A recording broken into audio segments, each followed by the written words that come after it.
It was unlike any other camp in Nazi Germany, a place designed not for soldiers or political opponents, but for women. Ravensbrück stood north of Berlin, hidden by forests and lakes, yet its very existence cast a long shadow of cruelty across Europe. Opened in 1939, this was the largest concentration camp built exclusively for women, a site where mothers, daughters, students, and professionals were stripped of their dignity and reduced to numbers on a register. Inside its barbed wire fences, tens of thousands endured hunger, forced labor, medical experiments, and the daily terror of an SS system that sought to break both body and spirit. Women from every corner of occupied Europe were sent here: Jews, Poles, Russians, Romani, political prisoners, and even those accused of so-called crimes against the regime. Some were resistance fighters caught in acts of defiance, others were innocent civilians caught in the dragnet of occupation. Here they lived in barracks overcrowded and disease-ridden, marched to brutal labor in factories, and suffered under guards trained to enforce submission through cruelty. Yet even in Ravensbrück, amidst unthinkable suffering, women found ways to resist, sharing food, teaching children in secret, maintaining dignity through whispered songs and stories, and in some cases recording their experiences for history. Ravensbrück was not as vast as Auschwitz, nor as infamous as Treblinka, but it was a microcosm of the machinery of terror, where the unique suffering of women under the Nazi system was written in pain and endurance. This documentary will uncover the entire history of Ravensbrück, from its founding to its liberation, from the crimes committed within to the survivors who carried its story into the world. So stay with me, and before we begin, I want you to tell me, where are you listening from, and what time of day is it right now, as you tune into this journey into one of history's darkest chapters, the story of Ravensbrück, the Nazi camp for women. In the shadow of Nazi Germany's tightening grip on Europe, Heinrich Himmler sought to expand the SS camp system into something far more comprehensive than prisons. He envisioned camps not merely as places of confinement but as engines of terror, ideological re-education, and slave labor for the Reich. By 1939, Dachau, Sachsenhausen, and Buchenwald held tens of thousands of male prisoners, but no central camp existed for women. Himmler recognized this gap and demanded the creation of a dedicated facility to house the growing number of female opponents of the regime. Political dissidents, communists, Jehovah's Witnesses, and women deemed asocial filled smaller prisons, but the SS wanted them concentrated under their control.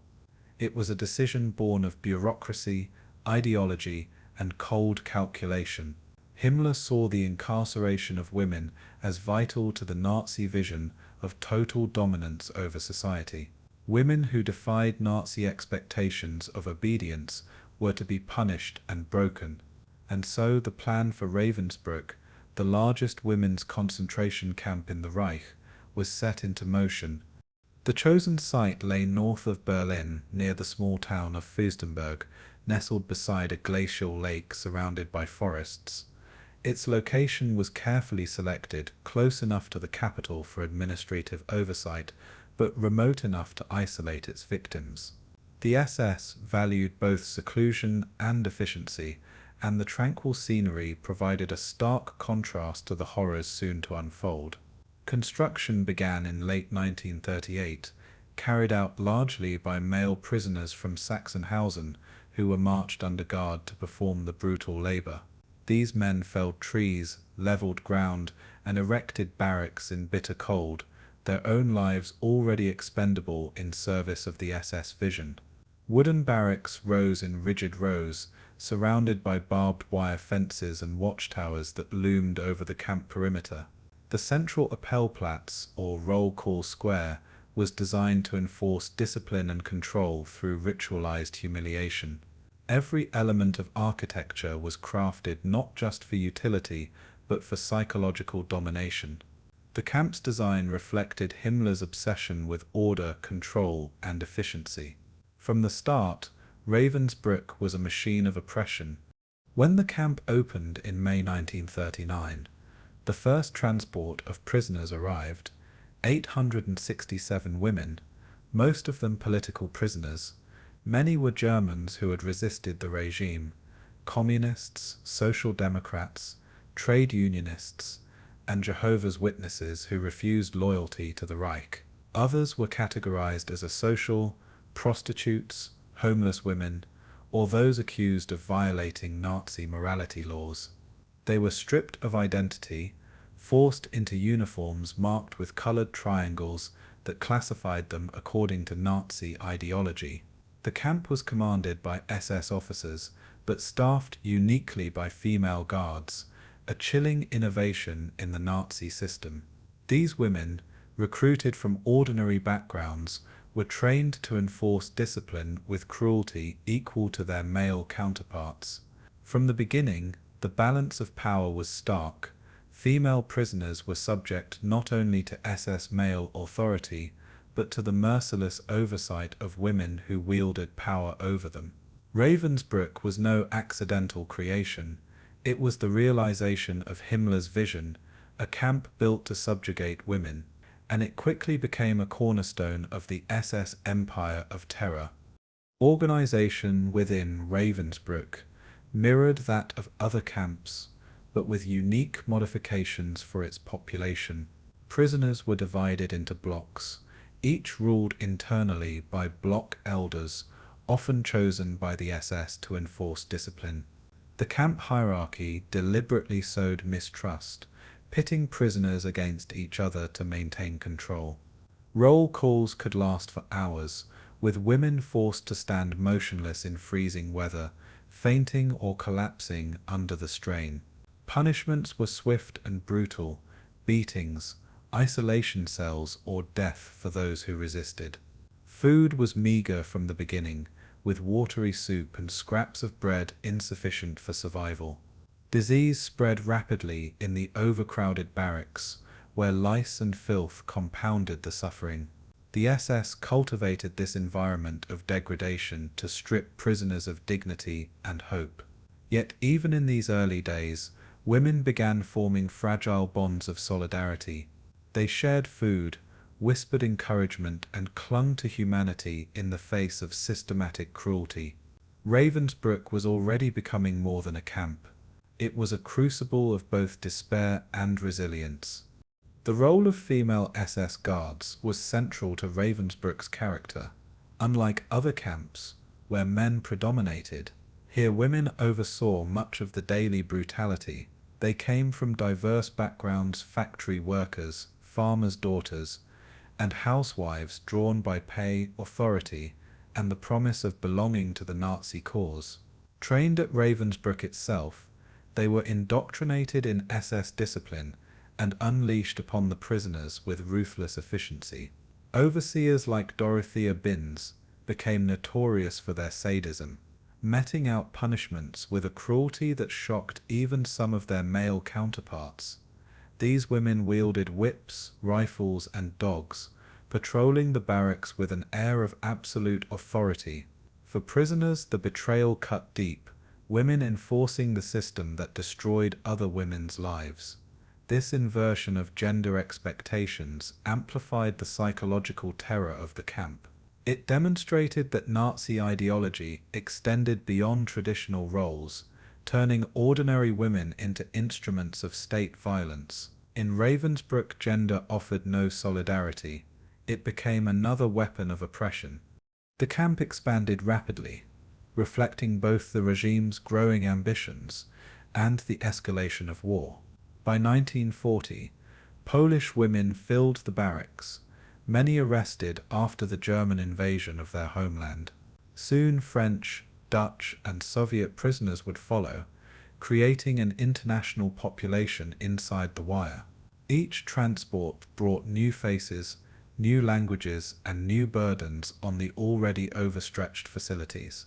Barracks designed for 250 women often held more than 500, with prisoners sleeping in shifts on straw mattresses or bare planks.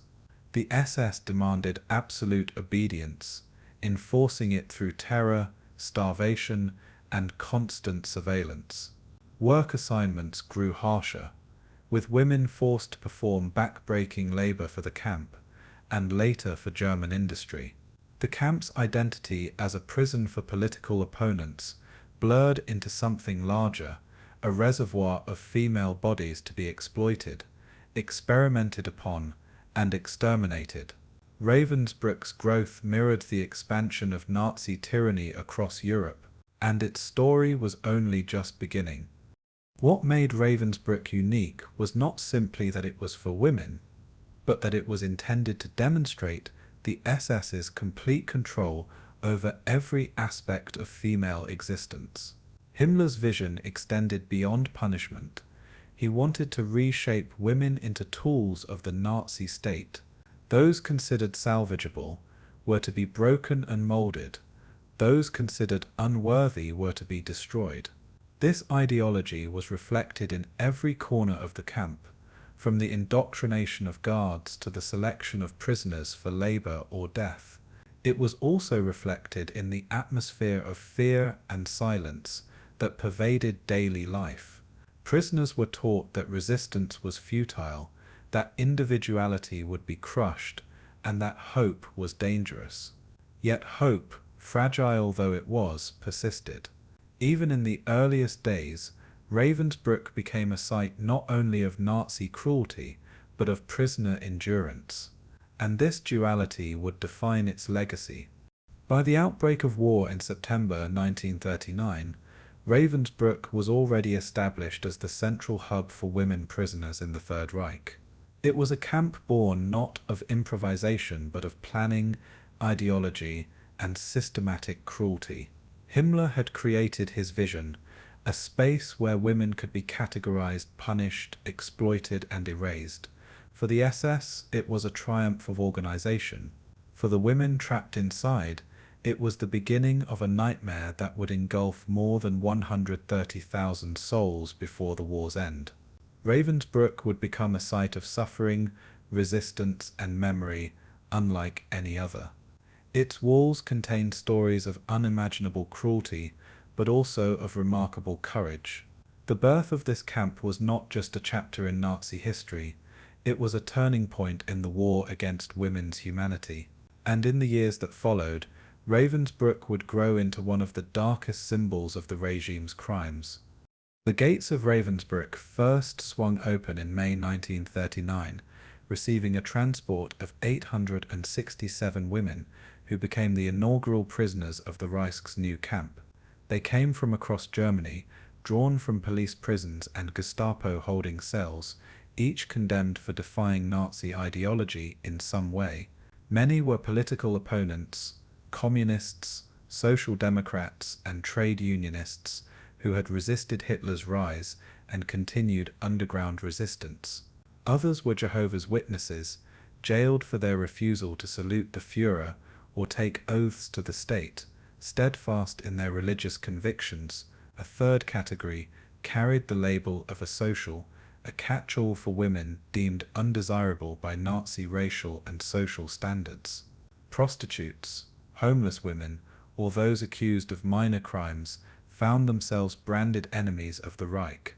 Each prisoner was stripped of personal belongings, shorn of identity, and assigned a colored triangle sewn to her uniform to mark her category.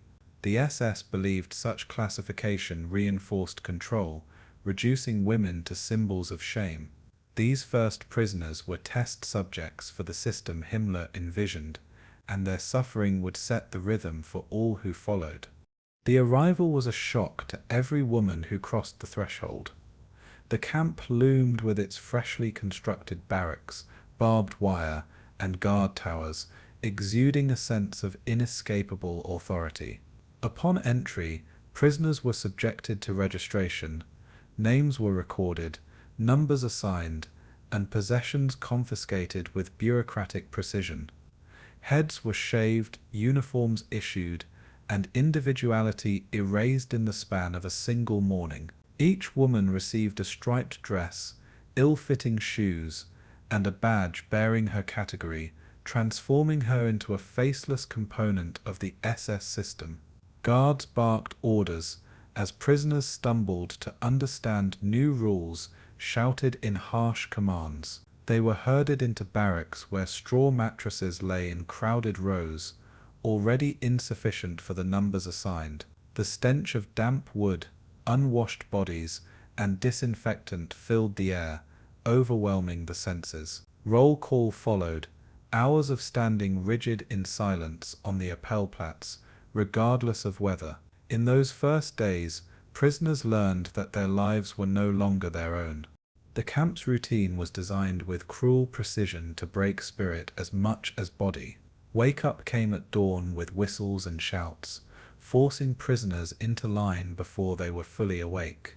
Inspections followed, punishing even minor infractions such as untidy bedding or missing buttons. Food was meager: a thin slice of bread in the morning, watery soup at midday, and a scrap of vegetable in the evening. Starvation was deliberate, ensuring that women remained weak, submissive, and desperate.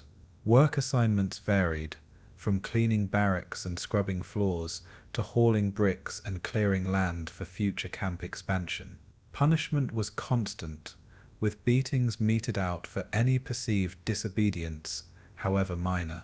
Prisoners quickly learned that survival depended on strict compliance and a capacity to endure humiliation. Yet even in those early weeks, women began whispering to one another, exchanging glances that carried flickers of solidarity.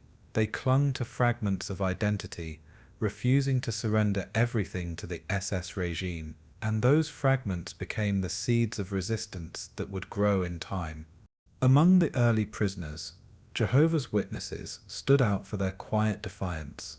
Refusing to renounce their faith or acknowledge the authority of Hitler, they endured punishments with a discipline that astonished both fellow inmates and guards.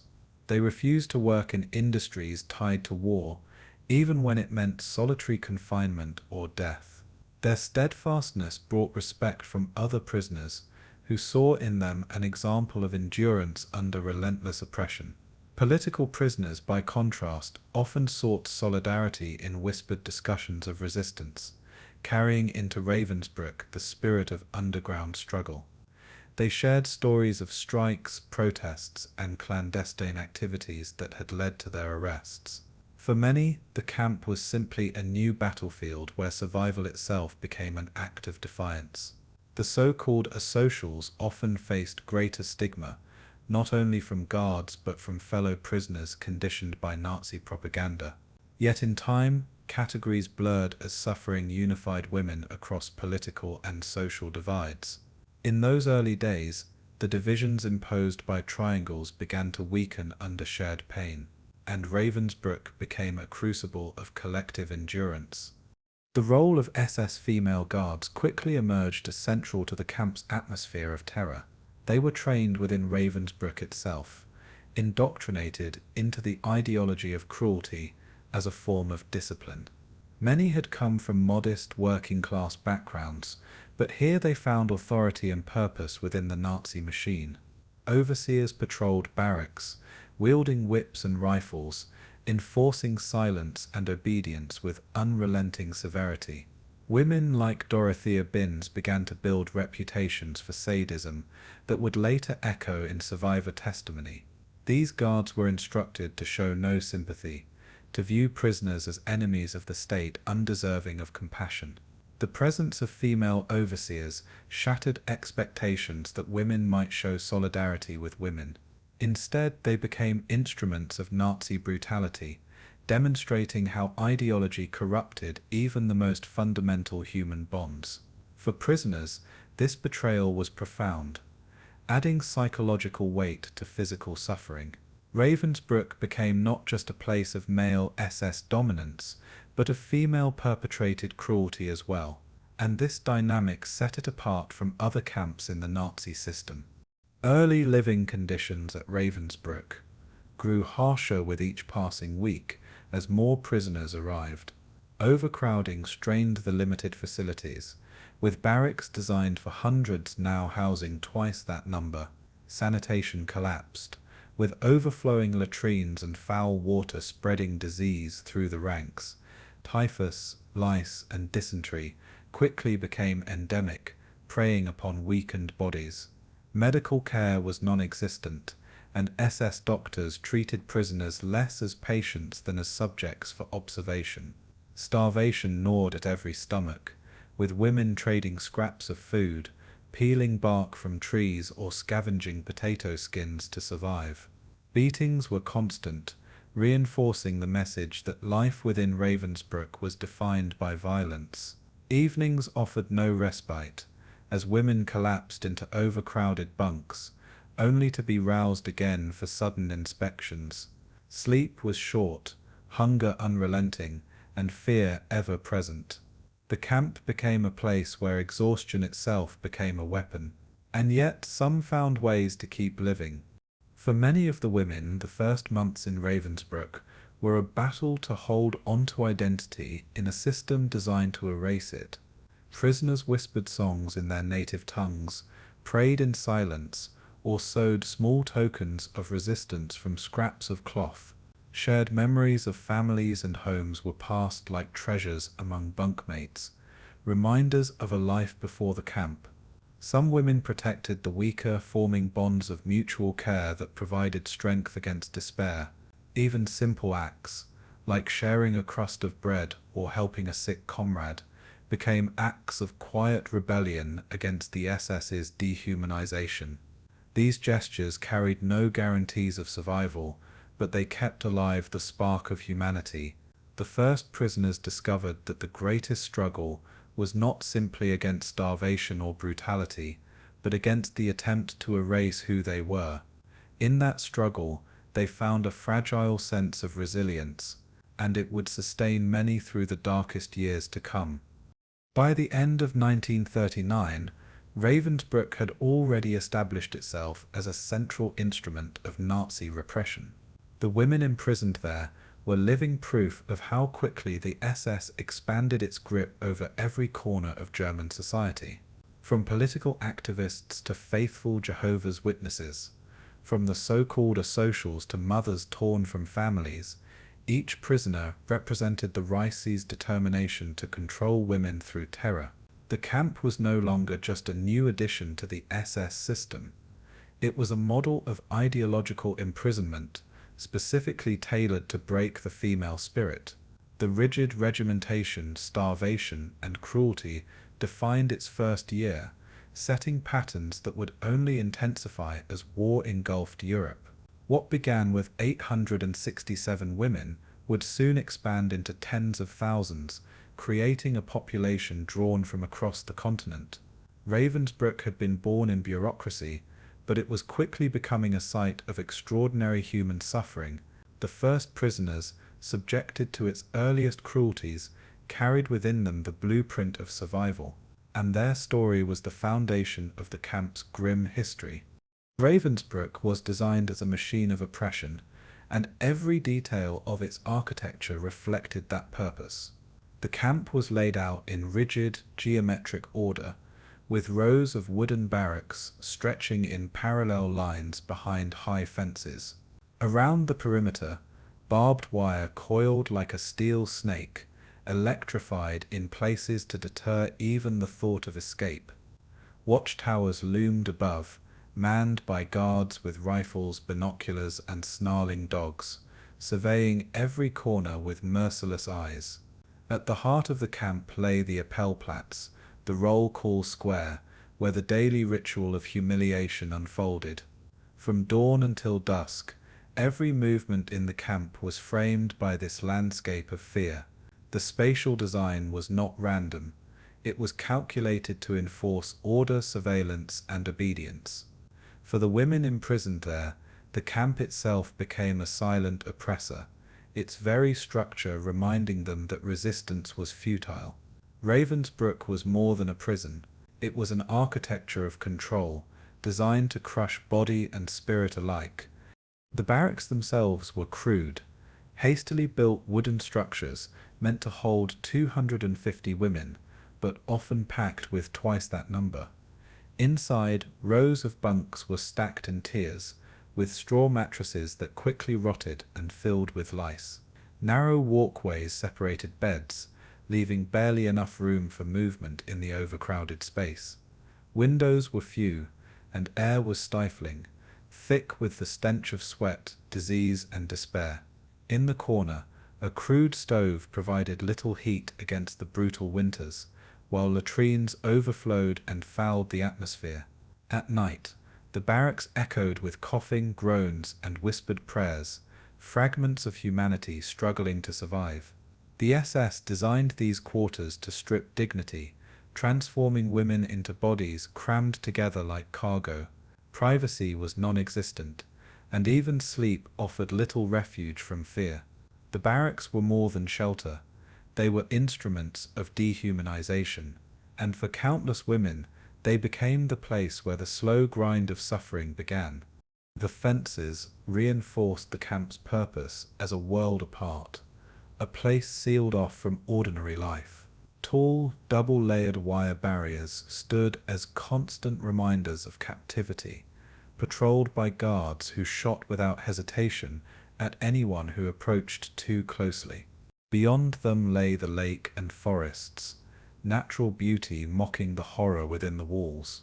The watchtowers rose above this perimeter, granting overseers a godlike vantage point over every movement below.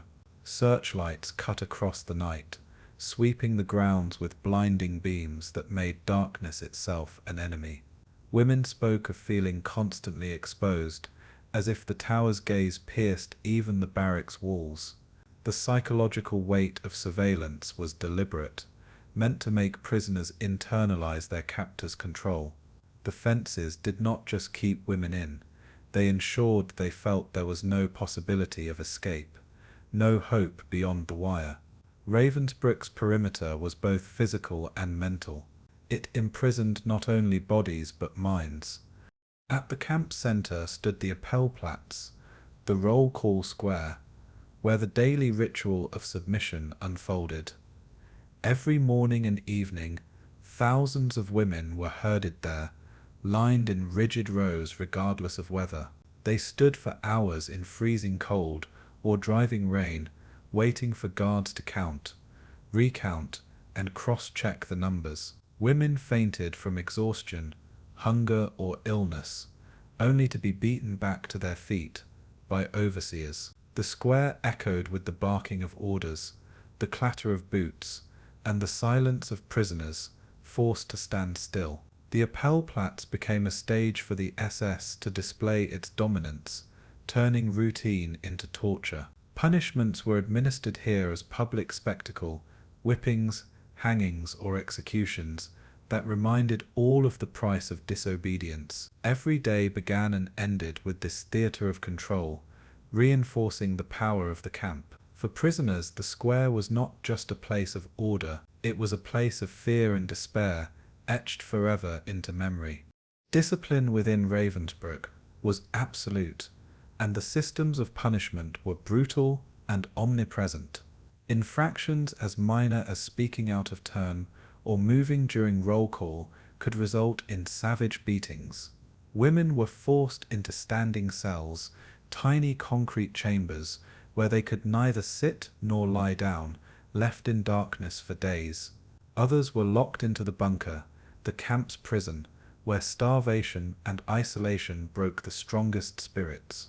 Collective punishment was common, with entire barracks deprived of food or forced into exhausting drills for the mistake of one.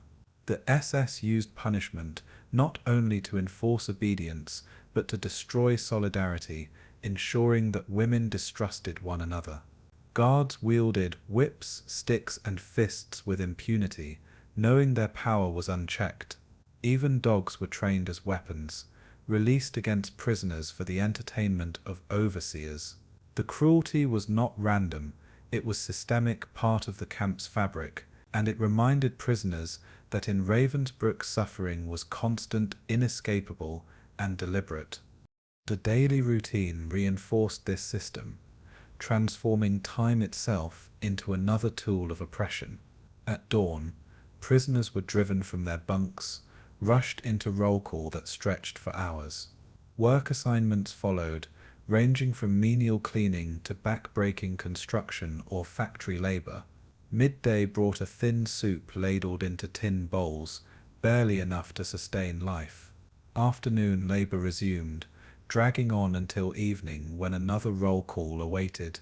Exhausted bodies were forced to stand motionless once more, counted and recounted under the gaze of watchtowers. Only then did prisoners return to their barracks, collapsing into overcrowded bunks with little rest before the cycle began again. Sundays offered no reprieve as drills, inspections, and punishments filled the hours. The monotony itself was crushing, stripping life down to survival and submission.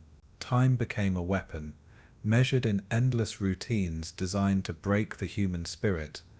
The architecture of control extended beyond the physical structures into the very psychology of the camp. Every element, the barracks, fences, watchtowers, roll calls, punishments, was designed to instill helplessness. The women learned quickly that their bodies were not their own, subject to orders, inspections, and violations. Hunger gnawed constantly, forcing them to think only of survival. The camp created an environment where despair was ever present, but it also revealed the depths of human resilience. Some women fought back in small ways, maintaining dignity through whispered songs, stolen moments of prayer, or hidden acts of kindness. Even within the SS's meticulously designed system, sparks of defiance flickered. Yet the overwhelming reality was control of space, time, body, and spirit. Ravensbrück was not just a prison, but an experiment in domination, and its architecture was both its blueprint and its weapon. By the end of 1940, Ravensbrück had become a fully operational instrument of Nazi oppression, its design shaping every aspect of prisoner life. The camp layout dictated not only where women slept and worked, but how they thought, acted, and endured. The Appellplatz, the barracks, the fences, and the towers together created a world where obedience was enforced through constant surveillance and punishment. For the SS, it was a triumph of organization and ideology, a physical manifestation of their vision of total control. For the prisoners, it was a nightmare without end, where even the smallest hope was ground down by routine cruelty. Yet within this system, the seeds of resistance and solidarity continued to take root, fragile but unextinguished. The architecture of control defined Ravensbrück's early years, and it laid the foundation for the horrors that were yet to come. The story of Ravensbrück cannot be told without confronting the presence of its female overseers, women who embraced the ideology of the SS and wielded power with unflinching cruelty. Unlike the guards in male camps, where men dominated the ranks, Ravensbrück was deliberately staffed with female warders trained to control their own sex. Recruitment was not glamorous, but it offered working-class women steady pay, uniforms, and authority in a society where opportunities for women were limited. Many applicants came from modest backgrounds, shop clerks, domestic servants, and farmers' daughters who saw in the SS a chance to rise. Their training emphasized obedience, discipline, and a total lack of compassion, turning ordinary women into tools of terror. They were taught to see prisoners not as human beings, but as enemies of the Reich, whose degradation was both duty and privilege. Overseers carried whips, dogs, and rifles, patrolling barracks and work details with unquestioned authority. Their presence destroyed any illusion of solidarity between women inside the camp, and their cruelty would leave scars as deep as those inflicted by their male counterparts. Training for female guards took place at Ravensbrück itself, making the camp not only a site of imprisonment, but also of indoctrination. New recruits shadowed experienced overseers, learning the rituals of roll call, inspection, and punishment. They were instructed to enforce discipline with absolute rigidity, to strike swiftly at the smallest infraction, and to never question orders from male SS commanders. Punishments were often demonstrated in front of trainees, reinforcing that brutality was not only permitted but expected. Many recruits discovered a sense of empowerment in this role, wielding authority they had never known in civilian life. The SS deliberately exploited this hunger for status, dressing overseers in tailored uniforms that set them apart from prisoners. They carried themselves with military precision, projecting power through posture, speech, and violence. By the time training ended, the women had been transformed into enforcers of the camp system. Ravensbrück became both their workplace and their school of cruelty, and its victims paid the price for this indoctrination. Among the most notorious of these guards was Dorothea Binz, who joined Ravensbrück as a young woman and rose to become its head overseer. Survivors recalled her striking appearance, tall, blonde, and outwardly refined, paired with a capacity for sadism that knew no bounds. She patrolled the camp with whips and dogs, delighting in humiliating prisoners before fellow inmates. Binz was known to beat women unconscious, to set dogs upon them for sport, and to select them for punishment with cold detachment. Her reputation spread through the camp, instilling fear in every barracks she entered. Yet she was not an aberration, but a product of the system that cultivated cruelty as a virtue. Under her leadership, discipline became harsher, punishments more severe, and fear omnipresent. Prisoners spoke of her as the embodiment of the SS in female form. Her name became synonymous with Ravensbrück's brutality, and her legacy would be written in the testimonies of survivors long after the camp's liberation. Binz was not alone. Many other overseers carved their own reputations for cruelty.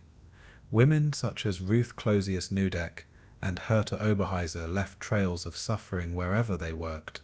Oberheiser, a camp doctor, became infamous for her role in medical experiments, using prisoners as human subjects for grotesque procedures. Closius-Nudeck, like Binz, delighted in violence, earning the hatred of prisoners who endured her daily wrath. Some overseers participated directly in executions, escorting women to their deaths without hesitation. Others were tasked with selecting prisoners for labor or transport to extermination camps, wielding life and death decisions with chilling indifference. Each name added to the tapestry of cruelty that defined Ravensbrück, proving that female overseers were not passive participants but active perpetrators. Their brutality rivaled, and often exceeded, that of men in other camps. For prisoners, these women were constant reminders that oppression came from all directions, and the betrayal of female against female deepened the wounds of captivity. The power dynamics between guards and inmates were absolute, enforced through violence and psychological domination. Overseers controlled every aspect of daily life, from the distribution of food to the smallest movements in the barracks. They decided who worked, who was punished, and who might live another day. Prisoners quickly learned to read their moods, to anticipate commands, and to avoid drawing attention. Yet even obedience offered no safety, for punishment could fall at random, a reminder that control was total and mercy non-existent. Overseers often singled out prisoners for humiliation, forcing them to perform degrading tasks or endure beatings before others. The imbalance of power stripped women of dignity and reinforced the SS's ideology of superiority. Every encounter with a guard carried the risk of violence, no matter how trivial the circumstance. The system was designed so that fear became second nature, and this fear bound prisoners more tightly than any barbed wire. Yet not every overseer was equally sadistic. Some enforced rules with harshness but avoided wanton cruelty. Survivors recalled that a few guards carried out their duties with detached professionalism rather than overt violence. But these exceptions were rare, and they did little to mitigate the suffering inflicted by others. Even those who refrained from brutality were complicit, sustaining a system built on exploitation and death. The structure of the camp rewarded cruelty, promoting those who displayed the greatest zeal in enforcing Nazi policies. Overseers who sought advancement quickly learned that ruthlessness was the path to power. This created a culture where violence became normalized, embedded in daily routine. It blurred the line between personal choice and institutional expectation, and it ensured that the majority of guards became active participants in atrocity. Ravensbrück's system did not merely tolerate cruelty, it demanded it, and the overseers provided it willingly. For the prisoners, the presence of female guards carried a particular psychological weight. Many had entered the camp expecting, perhaps subconsciously, that women might show solidarity or understanding in shared suffering. Instead, they encountered betrayal, discovering that women could wield power as ruthlessly as men. This shattered illusions and deepened despair, reinforcing that gender offered no refuge under Nazi rule. The guards often exploited this dynamic, mocking prisoners for their weakness, femininity, or maternal instincts. Mothers were forced to abandon children, while pregnant women were subjected to humiliations unique to their sex. The cruelty of female overseers was sharpened by their ability to weaponize gender against their victims. For those imprisoned, it was a reminder that under Nazi ideology, even womanhood had been corrupted into a tool of domination. Ravensbrück thus became not only a camp for women, but a perverse experiment in turning women against each other, and the scars of that betrayal would last a lifetime. In the end, the story of Ravensbrück's female guards illustrates the depths to which ideology and power can corrupt. Ordinary women, drawn by pay, uniforms, and status, became perpetrators of some of the most brutal crimes in the Nazi camp system. They enforced Himmler's vision of control with precision and cruelty, shaping the camp into a nightmare for those trapped inside. Overseers like Dorothea Binz became infamous symbols of female-perpetrated violence, remembered in survivor testimony and post-war trials. The guards held absolute power, deciding daily who would suffer, who would labor, and who would die. Their presence destroyed solidarity, ensuring prisoners felt isolated, betrayed, and broken. Ravensbrück's overseers revealed that cruelty knows no gender, only opportunity and ideology. They were not bystanders but architects of suffering, and their shadow loomed over every aspect of life in the camp. As the war spread across Europe, Ravensbrück began to fill with women who had taken up the most dangerous role of all, resisting Nazi occupation. From Warsaw to Paris, from Amsterdam to Moscow, women fought in underground networks, carrying weapons, smuggling intelligence, and hiding fugitives from the Gestapo. Their bravery came at a terrible cost, for the Nazi state had no tolerance for dissent, and captured resistance members were dispatched to camps designed to break them. Ravensbrück became one of the primary destinations, a place where female resistors were concentrated, punished, and silenced. They arrived in transports of hundreds, their heads held high despite the chains that bound them. Polish couriers, French partisans, Dutch students, and Soviet nurses now joined the German political prisoners who had come before them. Each woman carried the memory of a lost homeland, of comrades executed, of families scattered. Yet even within the barbed wire, they refused to surrender the spirit of resistance. Ravensbrück was meant to extinguish hope, but instead it became a crucible where defiance endured. Polish women made up one of the largest groups, their presence reflecting both the scale of Nazi terror in occupied Poland and the determination of its underground state. Many were couriers for the Armia Krajowa, the Home Army, who had carried coded messages through forests, sewers, and city streets. Others had hidden Jews, distributed anti-German leaflets, or organized clandestine schools under occupation. Captured during Gestapo sweeps, they endured brutal interrogations before being deported to Ravensbrück. Once inside, they quickly became known for their resilience, sustaining one another through prayer, shared labor, and whispered songs in their native tongue. Among them were the young women later subjected to medical experiments, remembered as the rabbits, who bore their mutilation with extraordinary courage. Their suffering became a rallying point for solidarity in the camp, inspiring others with their refusal to be broken. Polish prisoners brought with them the defiant spirit of a nation that had not surrendered, and even within Ravensbrück, that spirit continued to burn. From France came women who had served in the resistance, their activities ranging from sabotage to intelligence gathering. Many had sheltered downed Allied pilots, hidden Jewish children, or distributed clandestine newspapers defying Nazi censorship. Arrested by the Gestapo, they endured torture in French prisons before being shipped east to Germany. At Ravensbrück, they were distinguished by their resourcefulness and their determination to maintain networks of defiance even behind barbed wire. They smuggled scraps of food between barracks, memorized names for future testimony, and whispered coded information to sustain morale.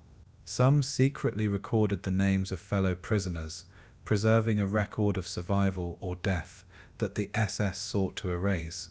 Their solidarity was legendary, rooted in the belief that even in captivity, resistance must not die. They transformed the barracks into quiet spaces of defiance, where stories of France's struggle were shared as reminders of a greater cause. The camp could silence their voices, but it could not silence their conviction, and that conviction spread like a hidden flame. The Soviet women brought to Ravensbrück reflected yet another dimension of resistance, forged in the brutal crucible of the Eastern Front. Nurses captured near the front lines, partisans taken in forests, and civilians accused of aiding Red Army soldiers were all swept into the machinery of the camps. Their journeys were long and brutal, with many arriving half-starved after weeks in cattle cars. Yet they carried with them the pride of having fought in the most savage theater of the war, against an enemy that sought not only to defeat, but to annihilate their people. Soviet women were often subjected to the harshest treatment, marked as ideological enemies by the SS.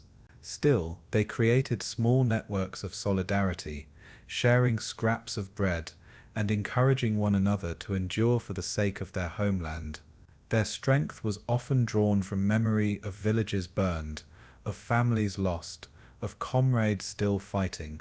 Ravensbrück sought to strip them of identity, but they clung to the knowledge that their struggle was part of something far greater, and that knowledge became their shield. Despite the SS's relentless efforts to sow division, political prisoners often created networks of solidarity that crossed national and linguistic boundaries. Women taught each other fragments of language to communicate, whispering words in Polish, French, Russian, or German across the bunks. They exchanged songs, poems, and coded stories that carried meaning deeper than the guards understood. In moments of crisis, they formed protective circles around the weakest, shielding them from blows or helping them endure endless roll calls. They shared medical knowledge, taught clandestine lessons, and even smuggled news of the outside world through whispered rumors. The camp became a place where defiance took countless forms, not through grand uprisings but through everyday acts of courage. Solidarity was dangerous, punished with death if discovered, yet it persisted as the only antidote to despair. These hidden networks gave prisoners strength that the SS could neither measure nor control, and they kept alive the belief that survival itself was an act of resistance. Punishment for political prisoners was especially severe, for the SS viewed them as ideological threats, not merely as social nuisances. Resistors were often singled out for beatings, isolation, or execution, their defiance making them targets of the overseer's cruelty. Yet their punishment only deepened their resolve, for they understood themselves as soldiers even in captivity. Polish, French, and Soviet women in particular were subjected to endless interrogations, forced labor, and selections for the most grueling tasks. Still, many resisted quietly, sabotaging factory work, damaging machines, or slowing production despite the risk of discovery. Even in the shadow of death, they found ways to oppose the system that sought to annihilate them. Their strength inspired others, who saw in them the possibility of survival through unity and defiance. The SS wanted to break their spirit, but the presence of political prisoners ensured that defiance never entirely vanished from Ravensbrück. In their courage, the camp found its quiet rebellion. The presence of political prisoners transformed the culture of Ravensbrück, giving it a unique character compared to other camps. It was not only a place of suffering, but also of whispered resistance, where ideology clashed within the confines of barracks and labor details. The women carried with them the lessons of struggle from their homelands, applying them in new and perilous ways behind barbed wire. They organized secret classes, passing on education as an act of defiance against the Nazis' attempt to reduce them to numbers. They created networks that preserved memory, ensuring the crimes of Ravensbrück would not be erased from history. In their solidarity, they gave hope to those around them, sustaining life in a place designed for death. Their very survival became testimony against the Reich, proof that resistance could endure even in the darkest places. Ravensbrück was meant to crush them. Instead, it became a chapter in the greater story of defiance. And that story did not end at the camp's gates. By the war's end, Ravensbrück had held tens of thousands of political prisoners from across occupied Europe. Many perished, their names lost to starvation, disease, or the brutality of guards. Yet many survived, carrying their stories into post-war trials, memoirs, and testimonies that gave voice to the silenced. Their presence ensured that Ravensbrück was remembered not only as a site of suffering, but as a site of defiance where resistance lived on. The camp revealed that women were not passive victims of war, but active participants in the struggle against tyranny. Their courage left an indelible mark on the legacy of Ravensbrück, shaping how it would be remembered in history. They had entered its gates as prisoners, but they remained resistors until the end. For them, survival was not surrender. It was victory, won one day at a time against overwhelming odds, and their legacy endures as a testament to the human spirit's refusal to be extinguished. One of the most devastating realities of Ravensbrück was its assault on the very heart of family life. Women arrived at the camp, having been torn from husbands, parents, and children, often with no knowledge of their loved ones' fates. Deportations were sudden, families ripped apart in train stations or Gestapo raids, leaving women carrying the memory of last embraces. Letters, if permitted at all, were heavily censored and provided only faint illusions of connection. For most, silence became the only message they received from the outside world. The SS understood the power of isolation, and the severing of family bonds was a deliberate act of control. Mothers, wives, and daughters found themselves alone in a world designed to erase identity and belonging. Ravensbrück became not just a prison of the body, but of the heart, a place where grief itself was weaponized. In the absence of family, women sought to build new bonds with each other, and these fragile connections became the substitute for the families they had lost. The presence of pregnant women inside Ravensbrück revealed the depths of Nazi cruelty. Many arrived already carrying children, arrested during Gestapo sweeps, or deported from occupied territories. Once inside, they faced a system that treated pregnancy not as life but as a liability. Medical care was non-existent, and malnutrition made survival for both mother and child nearly impossible. Pregnant women were often forced into hard labor until they collapsed, their condition ignored by guards. Infants who were born alive were quickly separated, often left to die of starvation, exposure, or deliberate neglect. Some were drowned or killed by injections, their cries silenced within hours of life. The camp's policies reflected the regime's contempt for what it considered unfit lives, destroying futures before they could begin. For the mothers, the trauma was unbearable as the joy of birth was transformed into horror. In Ravensbrück, motherhood itself became a sentence of suffering. Children in the camp faced equally grim fates, caught in a system that recognized no innocence. Some arrived with their mothers, clutching hands as they were herded through barbed wire gates. Others were born inside, condemned from their first breath to hunger, cold, and despair. They were rarely given food beyond scraps, and their small bodies wasted away quickly. Guards mocked their cries, and many prisoners recalled the haunting sound of silence that followed when the infants died. Older children, particularly teenage girls, were treated as laborers, thrown into the same brutal routines as adults. They carried bricks, cleaned latrines, and endured roll calls that broke even the strongest women. Childhood was erased in Ravensbrück, replaced by a nightmare of suffering and fear. The deliberate destruction of children was more than neglect. It was policy rooted in Nazi ideology that sought to eliminate undesirable bloodlines. For mothers and daughters alike, the camp became a graveyard of family bonds, and the loss defined their survival. The destruction of families was not accidental but deliberate, a cornerstone of the SS system. Nazi ideology demanded not only the control of individuals, but the eradication of social ties that gave them strength. Families provided resilience, identity, and hope, all threats to the total domination the regime pursued by separating husbands from wives, parents from children, and siblings from one another. The SS fractured communities and left individuals vulnerable. In Ravensbrück, women were forced to watch as their children were taken, their pregnancies destroyed, their maternal instincts weaponized against them. The psychological impact was devastating, often leaving women in states of despair that made survival nearly impossible.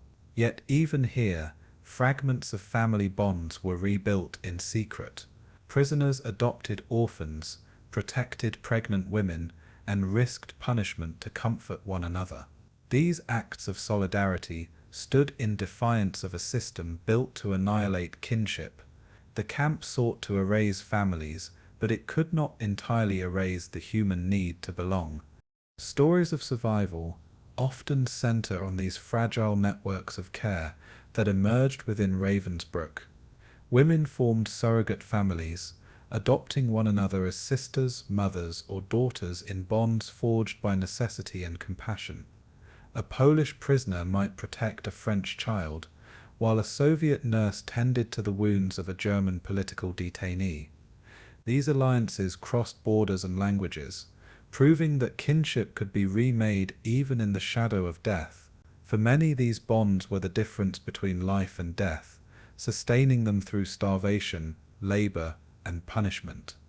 A shared piece of bread, a whispered lullaby, or a protective embrace became acts of rebellion against the SS's destruction of family. Survivors later recalled that these surrogate families gave them strength that official kinship could not. They were built not on blood but on shared suffering and solidarity. In the camp, these new families became lifelines, and they testified to the resilience of human love in the face of annihilation. At the same time, the presence of mothers and children was exploited by the SS as a means of control. Women who resisted orders, could be threatened with harm to their children, forcing obedience under unbearable pressure. Pregnant prisoners were often humiliated publicly, their condition mocked as weakness in front of their peers. Guards weaponized maternal instincts, making women watch as infants starved or perished. This cruelty extended beyond the physical, aiming to destroy the psychological foundation of family life. For the women, the pain was twofold: the loss of their children and the knowledge that this suffering had been deliberately inflicted. It revealed the depth of the regime's obsession with domination, reaching into the most intimate human relationships. In Ravensbrück, even love became a liability, exploited by those in power, and the grief of mothers became yet another form of punishment. The long-term impact of this deliberate destruction of family bonds was profound.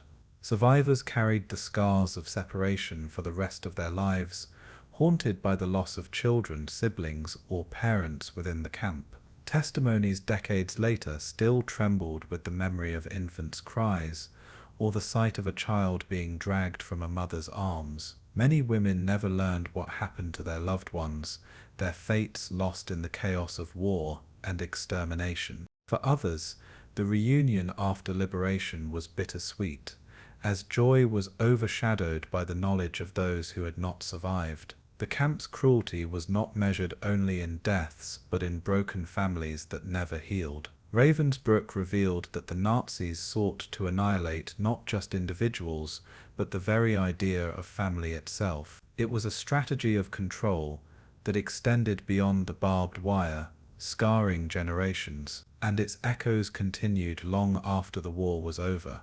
By the war's end, Ravensbrück had become synonymous with the destruction of motherhood, childhood, and family ties. It stood as proof that the Nazi system waged war not only on nations but on the most fundamental bonds of human life. Pregnant women, children, and families had been targeted with calculated brutality, their suffering a deliberate strategy of terror. Yet amid this horror, stories of solidarity and surrogate kinship endured, preserving fragments of hope in a place designed for despair. Survivors would later testify that it was these bonds that kept them alive, giving them reasons to endure when survival seemed impossible. The camp destroyed countless families, but it could not extinguish the human capacity to create new ones. Ravensbrück was a laboratory of cruelty, but also a testament to resilience. In the clash between destruction and love, the SS revealed its inhumanity, and the women revealed their unbreakable humanity. Ravensbrück was not only a site of imprisonment and labor, but also a laboratory of cruelty where Nazi medicine descended into barbarism. Beginning in 1942, SS doctors used prisoners as human test subjects in experiments that combined pseudoscience with sadism. The victims were almost exclusively young Polish women, many of them resistance fighters, selected because they were deemed expendable. They became known as the rabbits, a bitter nickname born of their role as experimental animals. These women were cut, maimed, and infected in procedures that mimicked battlefield injuries. The stated goal was to test sulfonamide drugs, newly developed antibiotics meant to treat infected wounds among German soldiers. In reality, the experiments inflicted horrific suffering, often without anesthesia, and with little concern for scientific rigor. The SS doctors viewed the women not as patients but as material, and in this perversion of medicine, Ravensbrück became a theatre of pain. The experiments followed a grim pattern that stripped all humanity from their victims. Polish women were lined up and selected, their youth and health marking them as suitable for experimentation. They were taken into the infirmary, strapped to tables, and subjected to incisions deliberately designed to simulate battlefield wounds. Into these wounds, dirt, glass, or bacteria were introduced, contaminating the flesh to test infection. Sulfonamide drugs were administered to some, while others were left untreated as controls. Bones were sometimes broken, muscles severed, and nerves cut, all under the guise of military research. The pain was indescribable, as surgeries were often performed without sufficient pain relief. Afterward, the women were forced back to their barracks, hobbling on crutches or crawling across the floor. They bore not only the agony of their injuries, but the humiliation of being treated as disposable, and their suffering was carefully recorded in cold clinical notes. The so-called sulfonamide experiments were meant to determine whether the drug could stop gangrene and blood poisoning, common among wounded soldiers. Yet the brutality of the tests rendered their results both inhumane and scientifically flawed. Infections were deliberately allowed to fester, and many women developed fevers, abscesses, and blood poisoning that led to death. Those who survived endured permanent injuries, their legs scarred, twisted, or left useless. Some were left with lifelong disabilities, unable to walk without pain or crutches. Others faced amputations as infections spread unchecked. Still, the SS doctors pressed on, convinced that the suffering of prisoners was a cheap price for German soldiers' survival. The irony was that the methods destroyed any validity the research might have had, reducing science to cruelty, masquerading as necessity. For the women, the ordeal was not an experiment. It was a sentence to pain, disfigurement, or death. Beyond sulfonamides, Ravensbrück became the site of experiments in bone and muscle transplantation. SS surgeons cut into prisoners' legs, removing sections of bone or muscle tissue to transplant into others. These procedures, often performed without sterilization, left women crippled, their bodies mutilated in ways they could never recover from. Some could no longer walk, condemned to life in the barracks as their injuries worsened. Others died quickly from infection or blood loss, their bodies discarded in the crematorium. The camp became a testing ground, not for healing but for destruction, where the line between doctor and executioner vanished. These experiments served no genuine scientific purpose. They were little more than cruelty justified by rhetoric of war. Survivors later described the sound of bones being sawed, the sight of surgical scars running across their thighs and shins. Their testimonies brought to light the unimaginable suffering endured in silence, and they revealed the depths of corruption within Nazi medicine.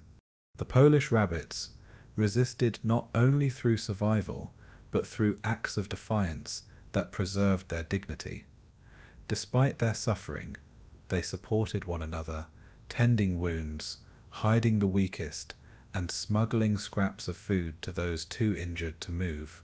When the SS tried to execute the experiment survivors in 1945 to erase evidence, the women organized acts of resistance, hiding those marked for death. Fellow prisoners rallied around them, refusing to give them up despite the risk of punishment.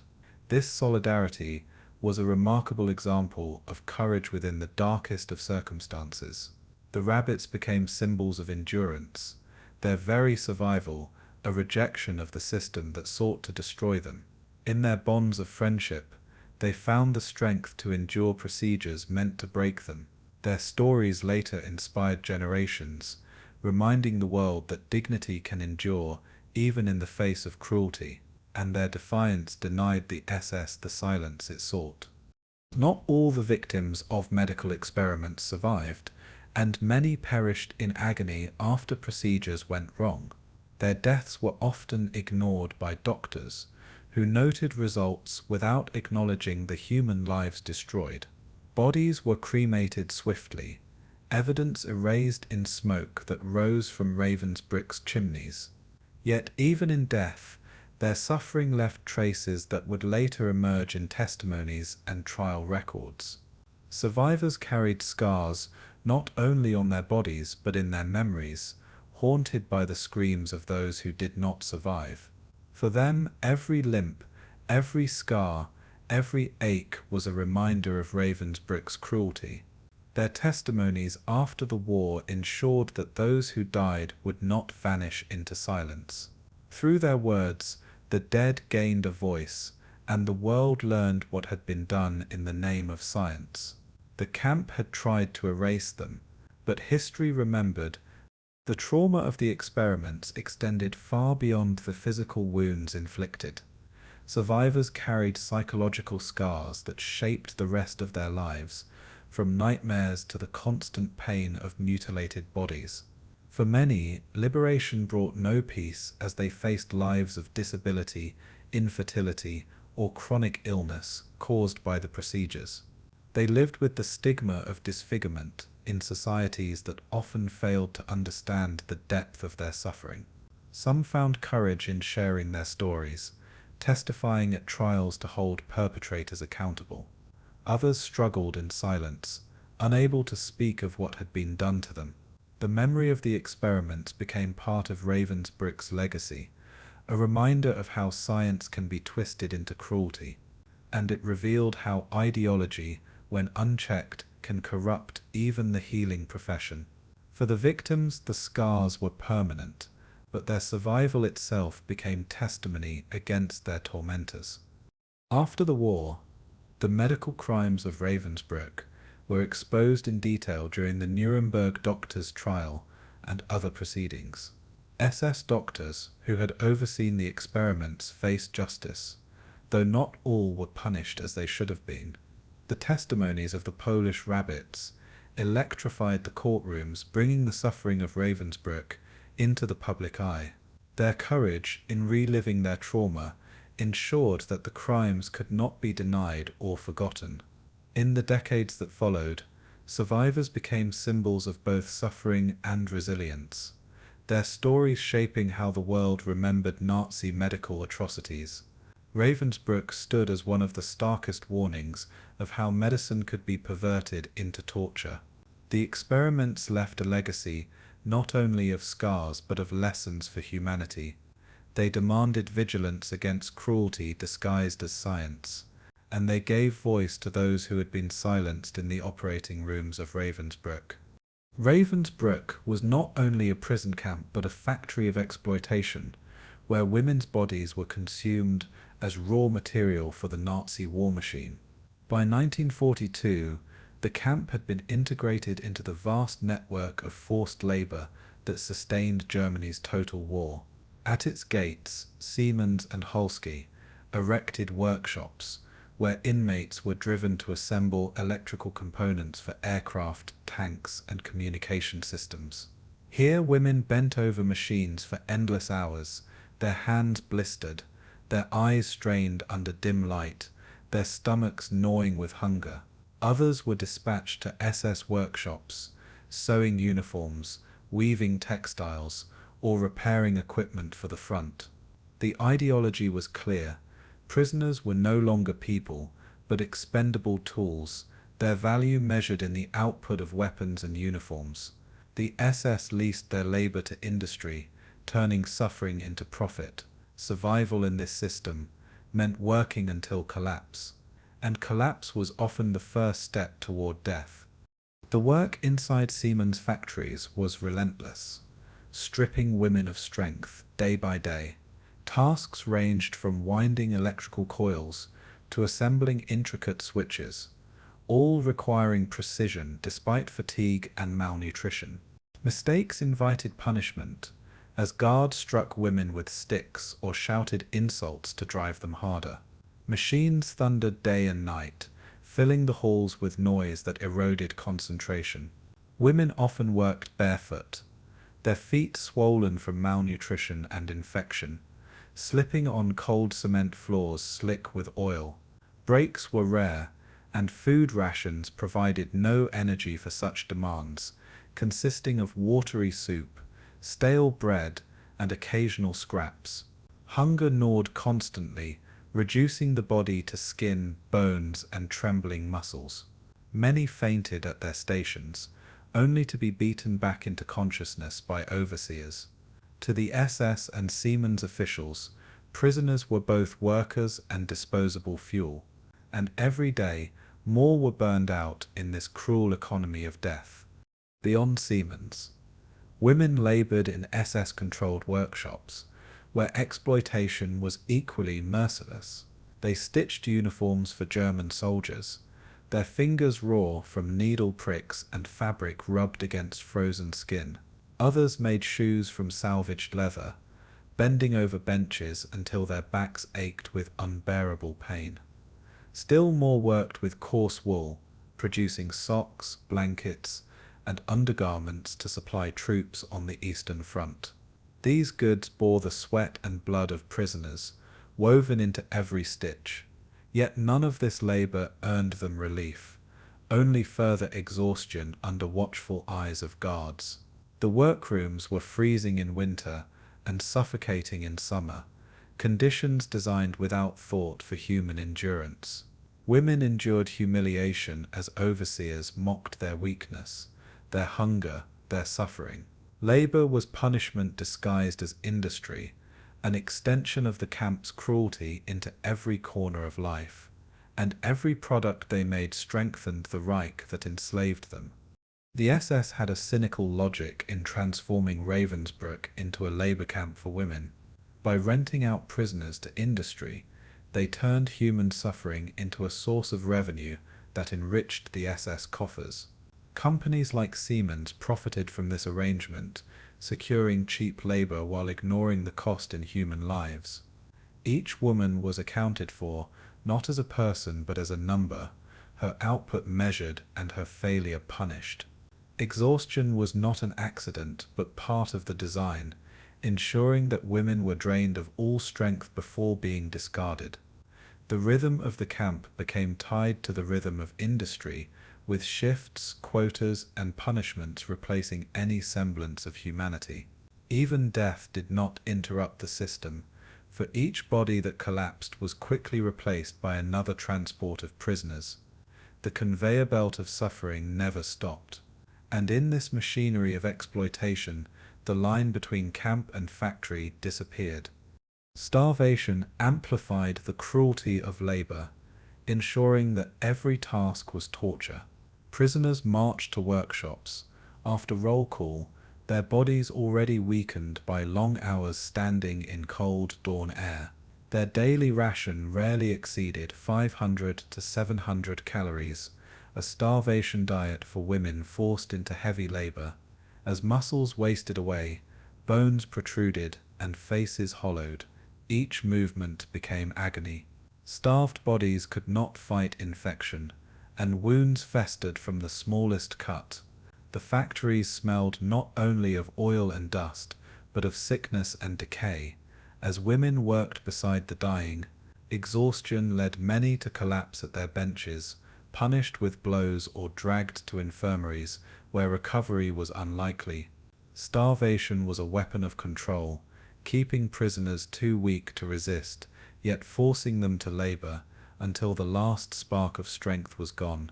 In Ravensbrück, hunger was constant, and work was its cruel partner.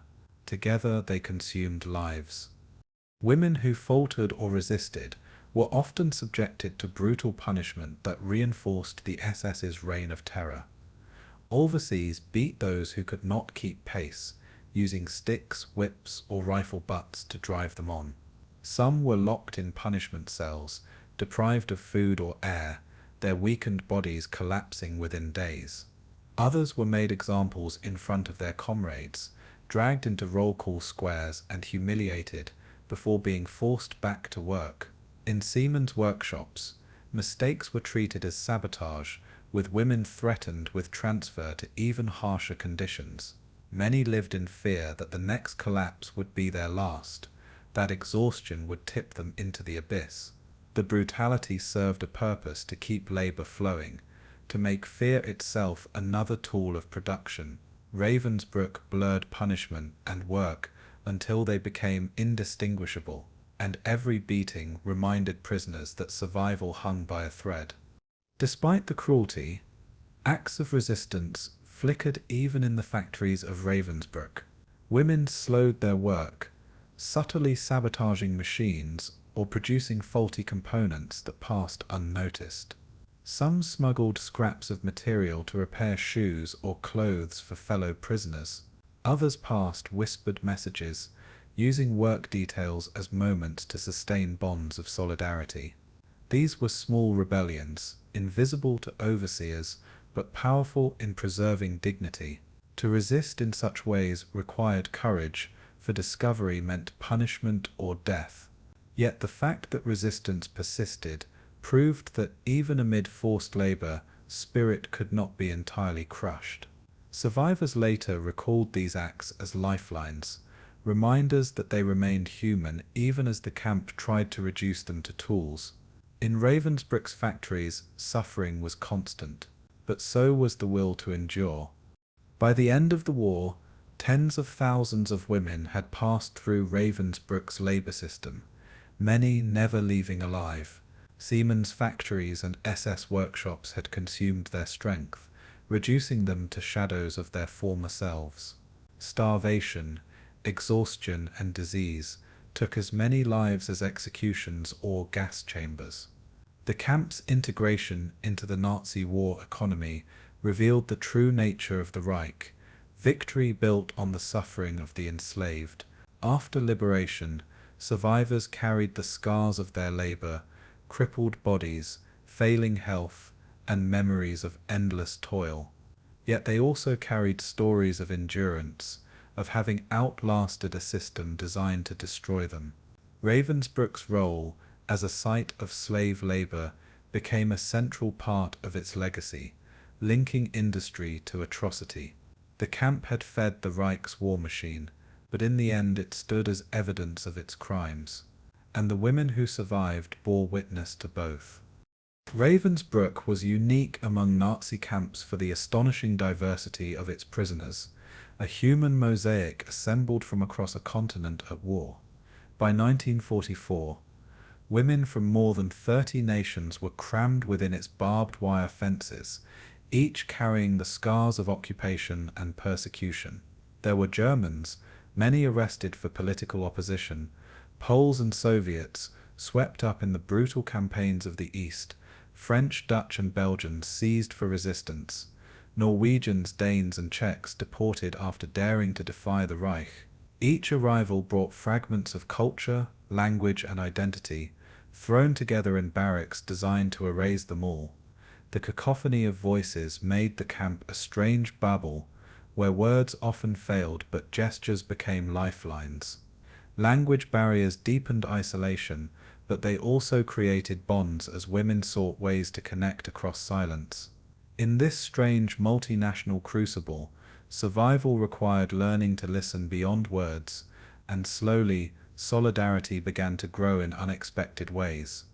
The Poles formed the largest national group, their numbers swelling as German repression in occupied Poland intensified. They brought with them a fierce sense of resilience, forged in years of underground struggle against occupation. Many were couriers, teachers, or resistance fighters, and they quickly created support networks that sustained them inside Ravensbrück.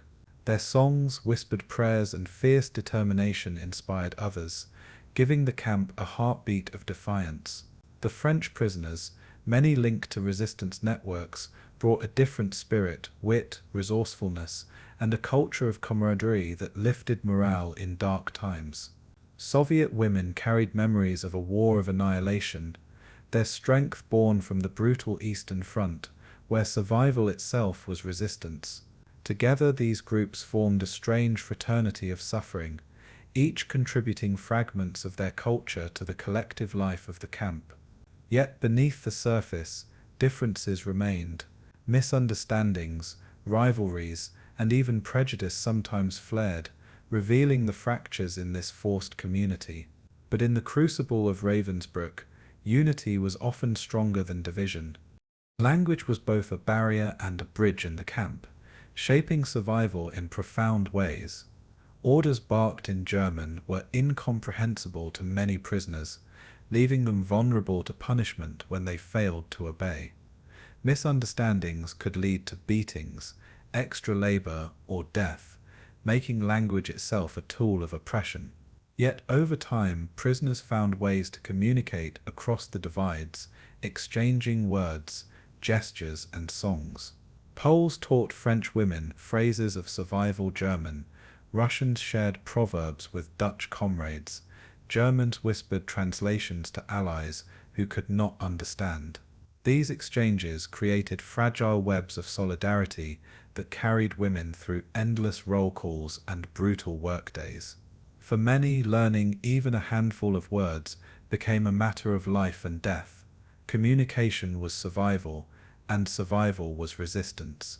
And in the silence between languages, a new form of understanding emerged, rooted not in words, but in shared suffering. Shared suffering broke down barriers that might once have separated nations, classes, or ideologies. Hunger did not discriminate between Polish or French, nor did exhaustion care whether a woman was Catholic, Orthodox, Protestant, or Jewish. All were reduced to skeletal bodies standing in the cold, their breath steaming in the dawn as roll calls stretched for hours. This leveling created a strange equality, one born not of justice but of shared torment. Women leaned on each other for warmth, passing scraps of food, holding one another upright when knees buckled. Cultural identity remained important, yet survival demanded cooperation across borders. Ravensbrück became a place where solidarity was forged, not by choice but by necessity, a unity born in despair. The SS sought to divide, but the prisoners found strength in their common suffering, and that strength became their quiet rebellion against the camp's machinery of death. Yet divisions did not disappear entirely, for even in the camp, power and prejudice lingered. German political prisoners often enjoyed slightly better positions, able to serve as functionaries or translators in the camp's hierarchy. Some used these roles to protect others, but others enforced SS rules harshly, deepening tensions between national groups. Jewish women were singled out for special cruelty, isolated, and marked for extermination more often than their non-Jewish peers. Cultural stereotypes sometimes surfaced, as hunger and despair magnified resentments that had existed long before the war.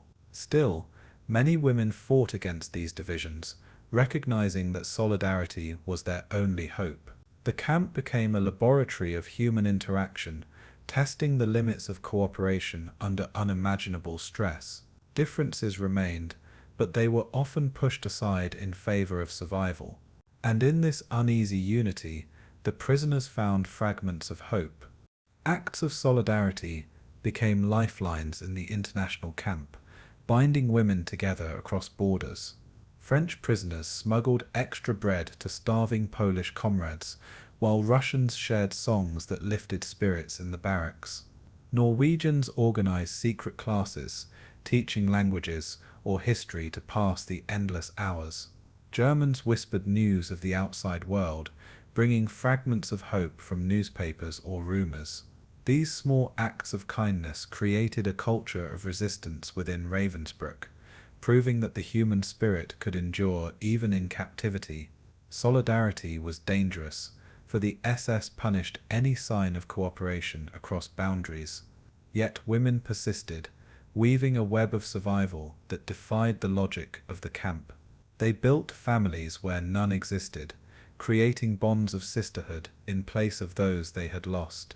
In the end, these bonds became stronger than the barbed wire that sought to contain them. The camp's multinational character also shaped how its memory would endure after the war. Survivors carried their stories back to their homelands, where Ravensbrück became part of national narratives of suffering and resistance. Polish survivors testified to the medical experiments, while French women recalled networks of solidarity and resistance.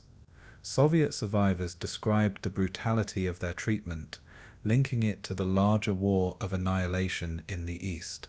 These diverse testimonies gave Ravensbrück a uniquely international voice, ensuring it would not be remembered as a German tragedy alone. It was a European tragedy, and beyond that, a human one. The diversity of its victims revealed the vast reach of Nazi terror, crossing borders, languages, and identities. Ravensbrück was a camp for women, but it was also a mirror of a continent at war. And in that mirror, the world saw the universality of suffering. By the war's end, the international camp at Ravensbrück stood as a grim symbol of unity through suffering. It had gathered women from across Europe, thrown them into a crucible of hunger, labor, and fear. Yet out of that crucible emerged not only stories of death, but of resilience, solidarity, and defiance. The women had discovered that nationality mattered less than humanity, that survival depended on cooperation across borders. They had suffered together, endured together, and in many cases resisted together. Their shared ordeal gave Ravensbrück a legacy unlike any other camp, one defined by the diversity of its victims and the strength of their solidarity. In this forced community, human bonds survived even the most deliberate attempts to destroy them, and in their endurance, the women of Ravensbrück revealed the true meaning of internationalism. It was not ideology, it was survival. Life in Ravensbrück was a carefully engineered ordeal, a relentless routine designed to grind prisoners into submission. The day began before dawn, with guards shouting women awake in barracks crammed far beyond capacity. In spaces built for 200, sometimes more than 1,000 bodies were forced together, the air thick with stench and suffocation. Prisoners slept on straw pallets crawling with lice, sharing thin blankets that offered no warmth against the bitter cold. Hunger gnawed constantly, as women awoke already dizzy from the emptiness in their stomachs. Roll call followed, a ritual of cruelty where thousands were driven into the Appellplatz, forced to stand in neat lines for hours in rain, snow, or blazing sun. The SS counted, recounted, and punished any disorder with whips, dogs, or rifle butts. Women collapsed from exhaustion, dragged upright by comrades terrified of being punished for their fall. The camp's day had only just begun, yet already survival was a struggle, and this struggle never eased. Rations in Ravensbrück were starvation disguised as sustenance, carefully calibrated to weaken without immediately killing. Breakfast consisted of a cup of bitter, watery coffee, little more than roasted acorns boiled in liquid. Lunch was a ladle of watery soup, often with nothing more than cabbage leaves or turnip tops floating in it. Dinner brought a crust of coarse bread, sometimes shared among several women, accompanied by a smear of margarine or a thin slice of sausage substitute. Altogether, the daily intake rarely exceeded 500 to 700 calories, far below the needs of women forced into hard labor. Hunger was constant, an ache that became part of every movement and thought. Women scavenged peelings from garbage or traded scraps of bread as currency for survival. Starvation thinned their bodies into skeletal forms, their eyes hollow and skin stretched tight across bones. Disease thrived in such weakened frames, making even small infections fatal. And the SS watched this hunger with indifference, for it was part of the system. Disease was the inevitable companion of hunger, spreading quickly in the camp's overcrowded and unsanitary conditions. Lice and fleas infested the barracks, burrowing into clothes and bedding, spreading typhus and other illnesses. Washing was rare, with hundreds sharing a handful of taps and cold water, often without soap. Tuberculosis ran rampant, coughing fits echoing through the night as women struggled to breathe in air thick with filth. Dysentery and diarrhea were constant, weakening prisoners further as dehydration took its toll. Medical care was a fiction, with the infirmary serving as a place of neglect, where women were left to die rather than treated. Those who became too weak to work were often selected for transport to Auschwitz, or later gassed on site once Ravensbrück's own chamber was built. Disease was not simply misfortune, it was encouraged by the system. another weapon of attrition in the SS arsenal. For women inside Ravensbrück, illness was nearly always a death sentence, and survival required avoiding it at all costs. Roll call was one of the camp's most dreaded rituals, an ordeal that transformed each morning and evening into hours of torment. Women were assembled in the Appellplatz, a vast square where the SS demanded perfect order and absolute silence. Regardless of weather, prisoners stood barefoot or in wooden clogs on frozen ground, their thin uniforms no protection against the wind. Count after count was taken, often dragging on for hours, if numbers failed to match or a prisoner was missing. Guards patrolled the lines with dogs, striking those who wavered, snarling at women who dared move. The weak leaned on the strong, trembling with the effort to remain upright as frostbite gnawed at their toes.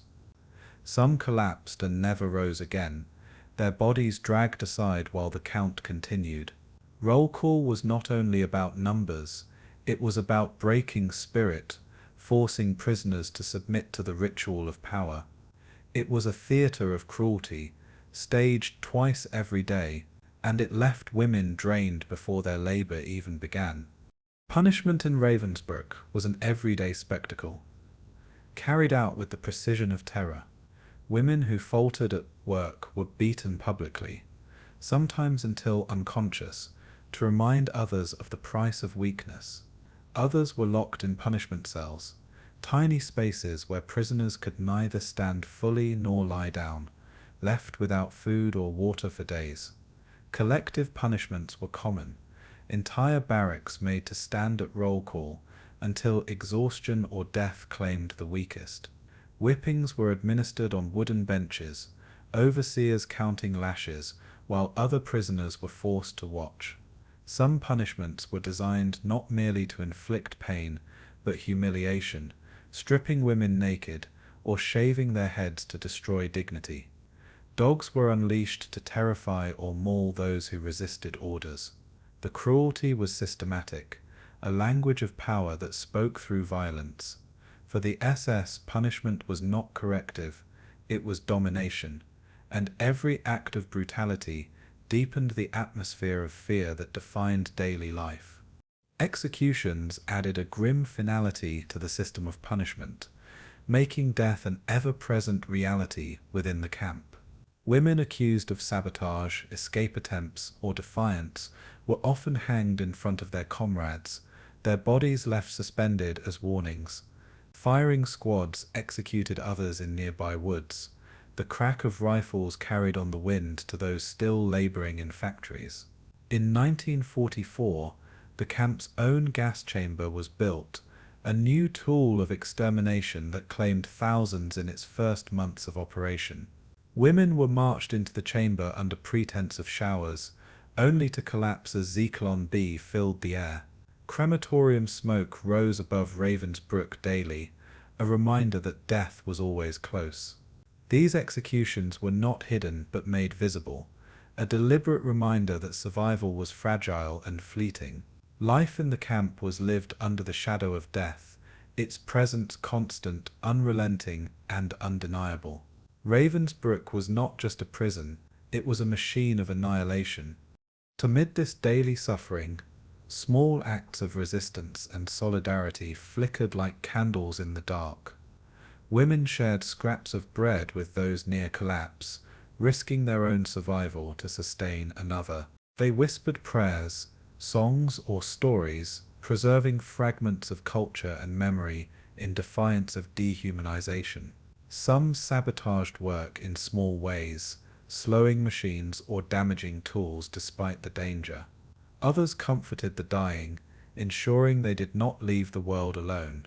These gestures were often invisible to the guards, yet they carried immense weight among the prisoners. In a system designed to erase identity, such acts restored humanity, even if only for a moment. Daily life was filled with cruelty, but it was also filled with endurance, the quiet decision to survive one more day. For the women, every breath was resistance, every heartbeat a defiance of the system meant to destroy them. In this way, life itself became rebellion, and rebellion lived on in whispers. By the end of each day, Ravensbrück's prisoners were reduced to shells of exhaustion, collapsing into overcrowded barracks with no relief. The night offered no escape, only restless sleep interrupted by lice, coughing, and the constant fear of raids by guards. Morning came too quickly, dragging women back into the same cycle of hunger, labor, and punishment. Yet within this rhythm of suffering, survivors later recalled moments of courage, solidarity, and determination. They remembered not only the pain, but the strength of those who carried others through endless roll calls or shared their last crust of bread. Ravensbrück's daily life was meant to erase individuality and break the spirit, but it revealed instead the capacity of the human spirit to endure against all odds. In the monotony of suffering, stories of resilience were born, and in those stories, history found its most haunting truths. Among the many cruelties of the Nazi camp system, one of the most disturbing was the establishment of camp brothels under SS policy. Beginning in 1942, Himmler himself ordered the creation of these institutions, not for the pleasure of SS men, but as an incentive for selected male prisoners. The SS believed that rewarding inmates with access to women would increase productivity in slave labor and reduce homosexual relationships, which they considered a threat. Ravensbrück, as the primary women's concentration camp, became a central supplier of women forced into these brothels. Women were selected during roll calls, promised better treatment, or threatened with death if they refused. The selection often targeted the young and physically strong, women deemed attractive by SS overseers. They were then transferred to other camps, such as Buchenwald, Mauthausen, and Sachsenhausen, to staff the brothels. What the Nazis presented as a privilege was in reality a system of sexual slavery, and for the women forced into it, the trauma was lifelong. The process of selection was carried out with clinical detachment, stripping women of any agency. SS guards marched through barracks, pulling women from lines under the pretense of offering better food or lighter duties. Some volunteered, not out of choice but out of desperation to escape the grueling labor and near-certain death of factory work. Others resisted but were coerced through threats or violence, their refusal punished with brutality. Once chosen, women were taken to separate blocks, isolated from the general population. Their appearance was altered, hair washed, bodies cleaned, and clothes replaced with dresses to make them suitable for the role. Inmates referred to them as special workers, though everyone knew what their fate entailed. For many, the transfer was both a reprieve and a condemnation, offering a temporary escape from starvation, but at the cost of dignity. The SS manipulated this duality to maintain control, and in doing so, they reduced survival itself to a bargain with degradation. Inside the brothels, the atmosphere was one of coercion cloaked in order. Rooms were stark, furnished with little more than beds, blankets, and dim lighting. Prisoners were forced to service men according to strict schedules, with sessions limited to 15 or 20 minutes per inmate. The clients were often privileged prisoners, kapos, clerks, or functionaries, selected by the SS to enjoy rewards for their loyalty. Yet guards themselves also abused the system, using their power to force encounters outside regulations. Condoms were issued, not for the protection of the women, but to prevent the spread of disease that might threaten productivity. Pregnancies were terminated by force, often through brutal abortions or the killing of newborns. For the women, each day in the brothel was another assault, endured under the watchful eye of overseers. Their bodies became commodities in a marketplace of survival, and their suffering was hidden behind locked doors that silenced their cries. The psychological toll on these women was devastating, compounding the already unbearable conditions of camp life. Many spoke later of the shame they carried, even though the choice had never been theirs to make. Fellow prisoners often viewed them with a mixture of pity, suspicion, or resentment, further isolating them from fragile networks of solidarity. The stigma was so deep that many survivors remained silent for decades, unable to share their experiences even with loved ones. Yet others recalled that the women of the brothel were themselves victims, caught in a system where refusal meant death and compliance meant survival at a terrible cost. Their trauma did not end with liberation, as memories of repeated violation haunted them throughout their lives. For some, silence became the only possible response. For others, testimony was a weapon to expose the crimes of the SS. In both cases, the scars never healed, and they became part of the unspoken legacy of Ravensbrück. Beyond the brothels, sexual violence pervaded every layer of camp life, revealing another face of Nazi brutality. Female guards sometimes wielded sexual humiliation as a tool of control, stripping women naked during roll calls or inspections. Male SS officers exploited their unchecked authority, preying on prisoners with impunity, knowing there would be no consequences. Women were often targeted while working in labor detachments outside the camp, isolated and vulnerable under the gaze of their overseers. Rape and coercion were whispered about in barracks, yet rarely spoken aloud, as silence became both shield and prison. Pregnancy in these circumstances was almost always a death sentence, either for the infant or the mother. For the SS, sexuality was simply another weapon, used to degrade and dominate. Ravensbrück was not only a place of hunger and labor, it was also a place where intimacy itself became contaminated by terror. And for women, survival meant living with the constant threat of violation.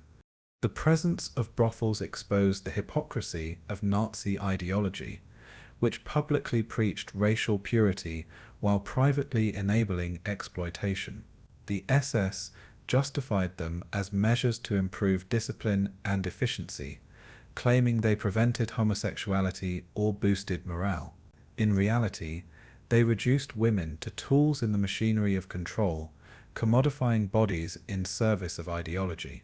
Industrial companies profited from slave labor, while the SS profited from the degradation of women. These contradictions revealed that the system was never about purity or order, but about power and domination. Inmates knew this hypocrisy well, even as they suffered its consequences. The brothels became symbols of the Reich's moral corruption, proof that its ideology was nothing more than a mask for exploitation. Ravensbrück, as the source of many of the women, carried this burden uniquely, and its legacy remains inseparable from this darkest chapter of the camp's history. For the women forced into prostitution, survival was a complex and painful experience. Some lived longer than their comrades, escaping the worst labor details and gaining access to slightly better rations. Yet this survival came at a cost so profound that many wished instead for death.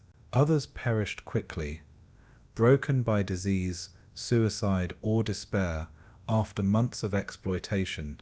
Their stories complicate the narrative of resistance and endurance, reminding us that survival in the camps was rarely clean or simple. Each decision was shaped by coercion, by the terror of annihilation, and by the constant calculation of impossible choices. The brothels revealed how survival could be twisted into another form of cruelty, and they showed how the SS stripped women not only of freedom, but of the right to dignity itself. These were crimes hidden in plain sight, and their memory still demands recognition today. By the time Ravensbrück was liberated, the brothels had left scars, both physical and invisible, on countless women. Some survivors spoke later, breaking decades of silence to describe what had been inflicted upon them. Others carried the weight quietly, their experiences lost to shame, stigma, or death before testimony could be given.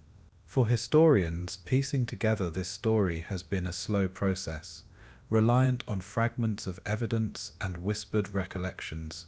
Yet what emerges is clear. The SS turned Ravensbrück into a reservoir of human beings whose bodies could be traded, violated, and consumed in service of power. Sexual violence was not an aberration, but an integral part of the system, woven into the fabric of camp life. Its purpose was not pleasure, but control, a demonstration that no part of a prisoner's life was beyond the reach of domination. The women of Ravensbrück endured this cruelty with resilience that defies imagination, and their voices, once silenced, now echo as a warning to history. Amid the barbed wire and barracks of Ravensbrück, the presence of children stood as one of the most haunting contradictions of camp life. Young girls arrived with their mothers, holding tightly to familiar hands as they were herded through gates of terror. Some were infants born inside the camp, taking their first breaths in a world already bent on extinguishing them. Others were adolescents, teenagers swept up in deportations from occupied towns, their youth no protection from the machinery of repression. They were crammed into barracks with adults, forced to endure the same hunger, disease, and roll calls as their elders. Childhood was erased in an instant, replaced with the daily struggle to survive in conditions designed for death. Innocence, play, and laughter had no place in Ravensbrück, replaced instead by silence, fear, and despair. The sight of children was a reminder to fellow prisoners of the cruelty of Nazi policy, for if even the youngest were not spared, no one was beyond the reach of annihilation, and that realization deepened the horror of the camp. Orphaned children were among the most vulnerable, stripped of the protection of parents who had been killed, deported, or lost in the chaos of arrest. Many arrived alone after their families were shattered by Nazi raids, thrown into transports with strangers who became their only companions. In Ravensbrück, these children wandered the barracks, clinging to older prisoners who sometimes adopted them in acts of desperate compassion. Some were barely old enough to walk, their cries piercing the silence of overcrowded huts. Older girls, still children themselves, often took on maternal roles, cradling infants, wiping their tears, and sharing scraps of food they could scarcely afford to give. The SS viewed these children with disdain, treating them as burdens and often condemning them to death by neglect. Malnutrition claimed countless lives, small bodies wasting away before the eyes of helpless women. Yet in their final days, many were held and comforted by surrogate mothers who refused to let them die alone. These bonds of care became acts of resistance, defying the camp's inhumanity. The Nazi policy of Nacht und Nebel, night and fog, brought even more children into Ravensbrück under circumstances of terror. This directive targeted families of resistance fighters, sweeping up wives, daughters, and sometimes children of men who had defied the Reich. These prisoners were meant to vanish without trace, their fates hidden from the world, their names erased from records. Young girls were thrust into Ravensbrück under this decree, bewildered by the sudden disappearance of their homes and families. They lived with the knowledge that their fathers or brothers were likely executed, their mothers tortured, their world destroyed. For them, the camp was not only a prison but a tomb of memory, where the future itself was swallowed by silence. Their youth made them vulnerable to exploitation, forced into heavy labor despite fragile frames. They endured hunger, disease, and humiliation with the rest, though their suffering carried the added weight of confusion. They were too young to understand why they had been condemned, yet they carried the scars all the same. Life for children in Ravensbrück was marked by hunger that gnawed even more cruelly at their small bodies.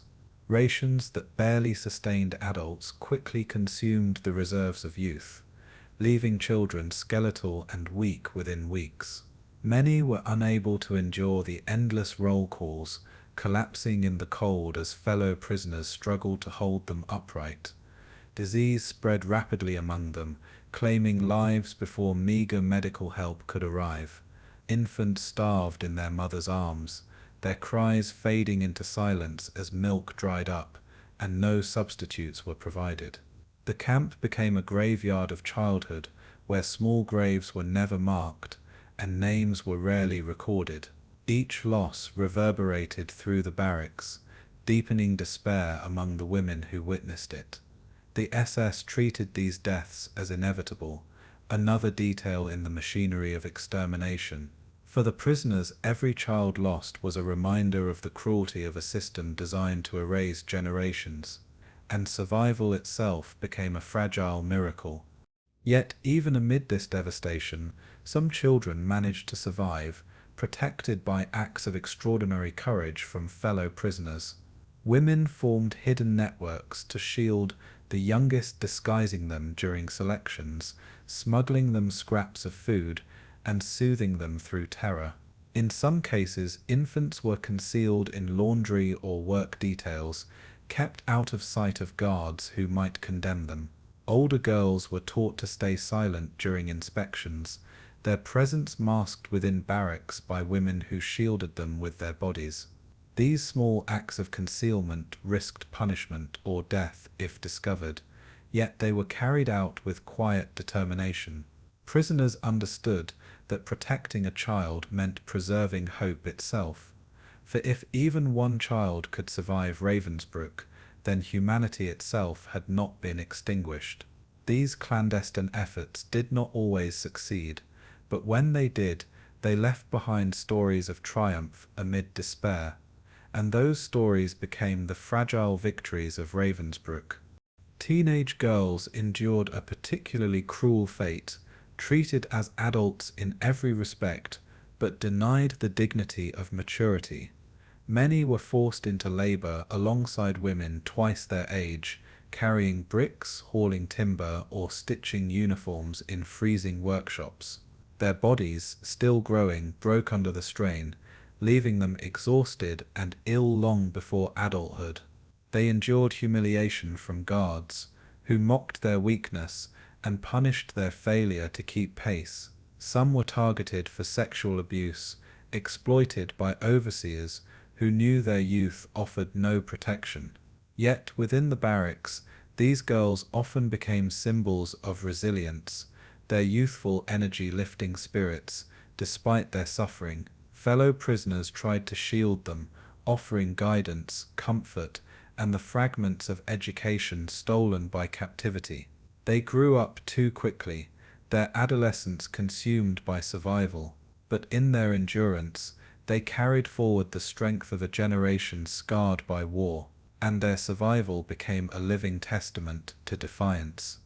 The presence of children also reshaped the emotional landscape of Ravensbrück, reminding prisoners of the families they had lost.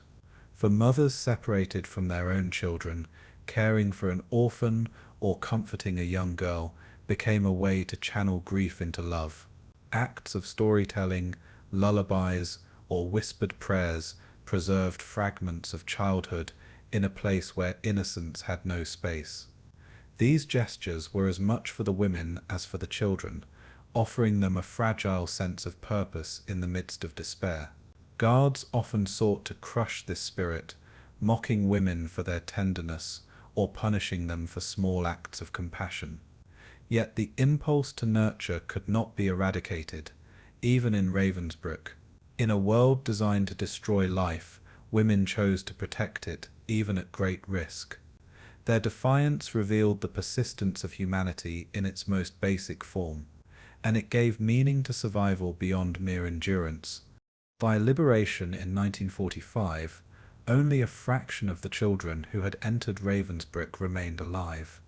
Many had perished from hunger, disease, or deliberate neglect, their names lost to the silence of the camp's records. Yet those who survived carried their experiences into adulthood, their memories shaping testimonies that preserved the truth of what had been inflicted. Survivors spoke of surrogate mothers who had protected them, of songs whispered in the night, of hands that held them when they cried. Their existence was proof that compassion had endured, even in a place built on cruelty. For the women who saved them, these children were living symbols of defiance, victories snatched from the jaws of annihilation. Ravensbrück's children became part of its most haunting legacy, their stories echoing across generations. They revealed the depths of Nazi cruelty, but also the heights of human courage, and in their survival, they carried forward the memory of those who could not be saved. By 1944, Ravensbrück had already become synonymous with suffering, yet the arrival of its own gas chamber marked a new descent into industrialized killing. For years, the camp had served as a hub of forced labor, punishment, and medical experimentation. But mass executions had been outsourced to Auschwitz and other extermination sites.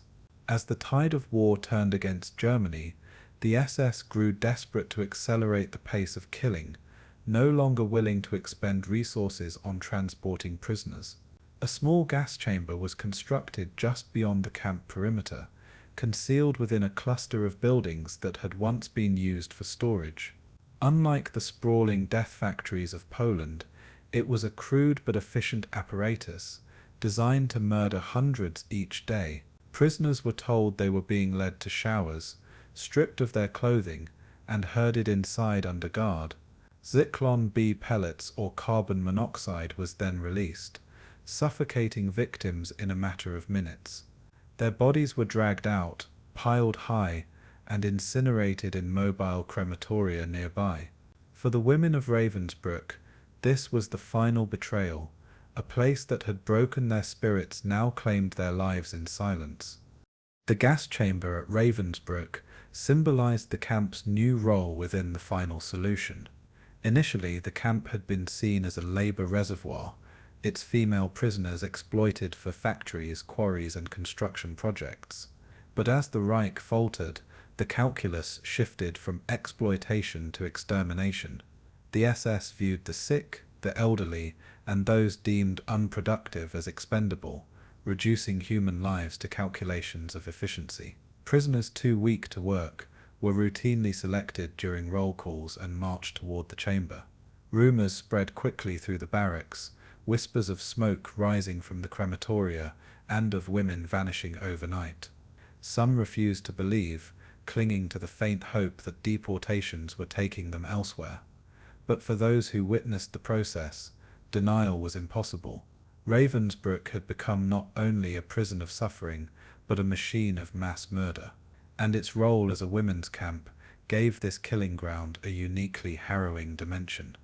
Deportations to Auschwitz continued even as Ravensbrück's own killing apparatus grew.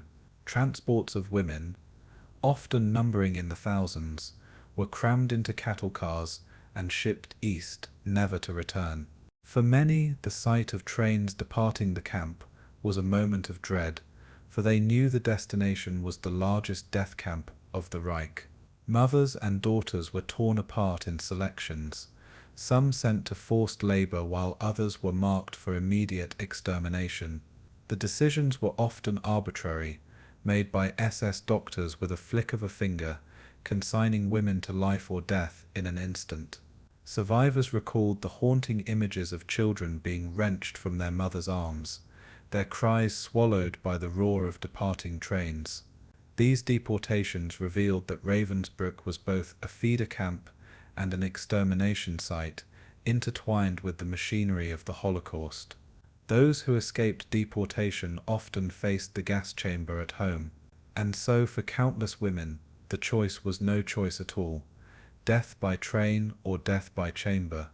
The mechanics of mass murder inside Ravensbrück were chillingly systematic, carried out with the cold precision of bureaucracy. Selections were announced suddenly, sometimes in the early morning hours, when prisoners were dragged from their bunks without explanation. Those chosen were herded into holding barracks, stripped of possessions, and marched toward the execution site. The chamber itself was small, capable of holding several dozen at a time, its walls stained by the desperation of those who clawed for air in their final moments. SS men supervised the killings, while prisoner functionaries were forced to handle the aftermath, dragging corpses and stacking them like wood. Mobile cremation units burned day and night, their smoke drifting over the camp, leaving the air heavy with the stench of death. Inmates working nearby could not escape the sight of ashes floating in the wind, settling on their clothes and skin. This visibility stripped away illusions, forcing everyone to confront the truth of the camp's purpose. Ravensbrück had become a slaughterhouse for women, and its efficiency was measured in corpses. For those left behind, the psychological terror was almost as devastating as death itself. Women lived with the knowledge that, at any moment, their strength might falter and their names might appear on the next selection list. Mothers tried desperately to shield their daughters, offering their own lives in place of the young, though the SS rarely honored such pleas. Prisoners hid signs of illness, smearing color on pale cheeks, propping up frail comrades during roll calls, and praying they would not be noticed. Rumors spread constantly, each one feeding the terror that already saturated the camp. The smoke from the crematoria became an ever-present reminder of mortality, drifting over the barracks like a shroud. The gas chamber was not only a tool of extermination, but a weapon of psychological warfare, breaking the spirit before breaking the body. Women who survived spoke of the paralyzing fear that consumed them each day. For at Ravensbrück, death was not a possibility, it was an expectation, and survival became an act of defiance. The SS presented the killings with bureaucratic detachment, cloaking genocide in the language of efficiency. Reports recorded the number of prisoners processed, reducing thousands of human lives to statistics on paper. Guards spoke of transfers and special treatment, hiding the reality behind euphemisms designed to sanitize atrocity. This deliberate masking of truth made resistance even more difficult, for the language itself denied what was happening. Yet within the camp, women found ways to resist the silence. Some secretly documented names, dates, and numbers, smuggling records to the outside world when liberation came. Others whispered testimonies to new arrivals, determined that the truth would not be lost. In this way, memory became a form of rebellion, for the SS sought not only to kill, but to erase, and it was the women themselves who refused to let that erasure succeed. The gas chamber also marked a turning point in the camp's demographics, as Ravensbrück became flooded with transports from across Europe. Women from Hungary, Poland, France, and the Soviet Union arrived in waves, many already broken by previous imprisonment. The chamber consumed them quickly, as the SS sought to eliminate those unable to contribute to the war effort. By 1945, mass killings reached their peak, with thousands murdered in the final months before liberation. The frenzy of extermination reflected the Reich's desperation, a last attempt to annihilate as many as possible before collapse. Inmates recalled the chaos of these final days, when selections became daily occurrences and the crematoria burned ceaselessly. The camp became a place of death on an industrial scale, even as the war slipped beyond Germany's grasp. Ravensbrück's role in the final solution was complete, and its legacy was sealed in the ashes of its victims. When the war ended, the ruins of Ravensbrück told the story of mass murder even before survivors spoke. The remains of the gas chamber stood as evidence, its walls bearing silent witness to thousands of unseen deaths. Testimonies confirmed what the ashes had already revealed, that Ravensbrück had been both a prison and an extermination site, designed to crush women physically and erase them from history. For too long its role was overshadowed by Auschwitz, Treblinka, and Sobibor, yet the suffering endured within its fences was no less profound. The gas chamber became the camp's final symbol, proof that no one was spared from the logic of extermination. Survivors carried the memory with them, ensuring that the world would one day hear the voices silenced within its walls. The story of Ravensbrück is not only about the cruelty inflicted, but about the endurance of those who bore witness. And their testimony ensures that the smoke rising from its crematoria will never vanish into history's fog. In the bleak confines of Ravensbrück, survival was never an individual achievement, but a fragile web of shared humanity. Women stripped of families, homes, and names clung to one another as their last line of defense against annihilation. Acts of kindness, however small, became lifelines in a world built on cruelty. A crust of bread shared at night meant one more day of endurance for a starving comrade. A whispered word of encouragement during roll call gave strength to stand through endless hours in the freezing cold. Prisoners risked punishment to mend torn clothing, stitch makeshift shoes, or smuggle scraps of food from workshops. These gestures were not mere sentiment, but strategies of survival, keeping hope alive amid despair. For every act of brutality inflicted by guards, women answered with acts of solidarity toward each other, and within that exchange they preserved the essence of humanity the SS sought to destroy.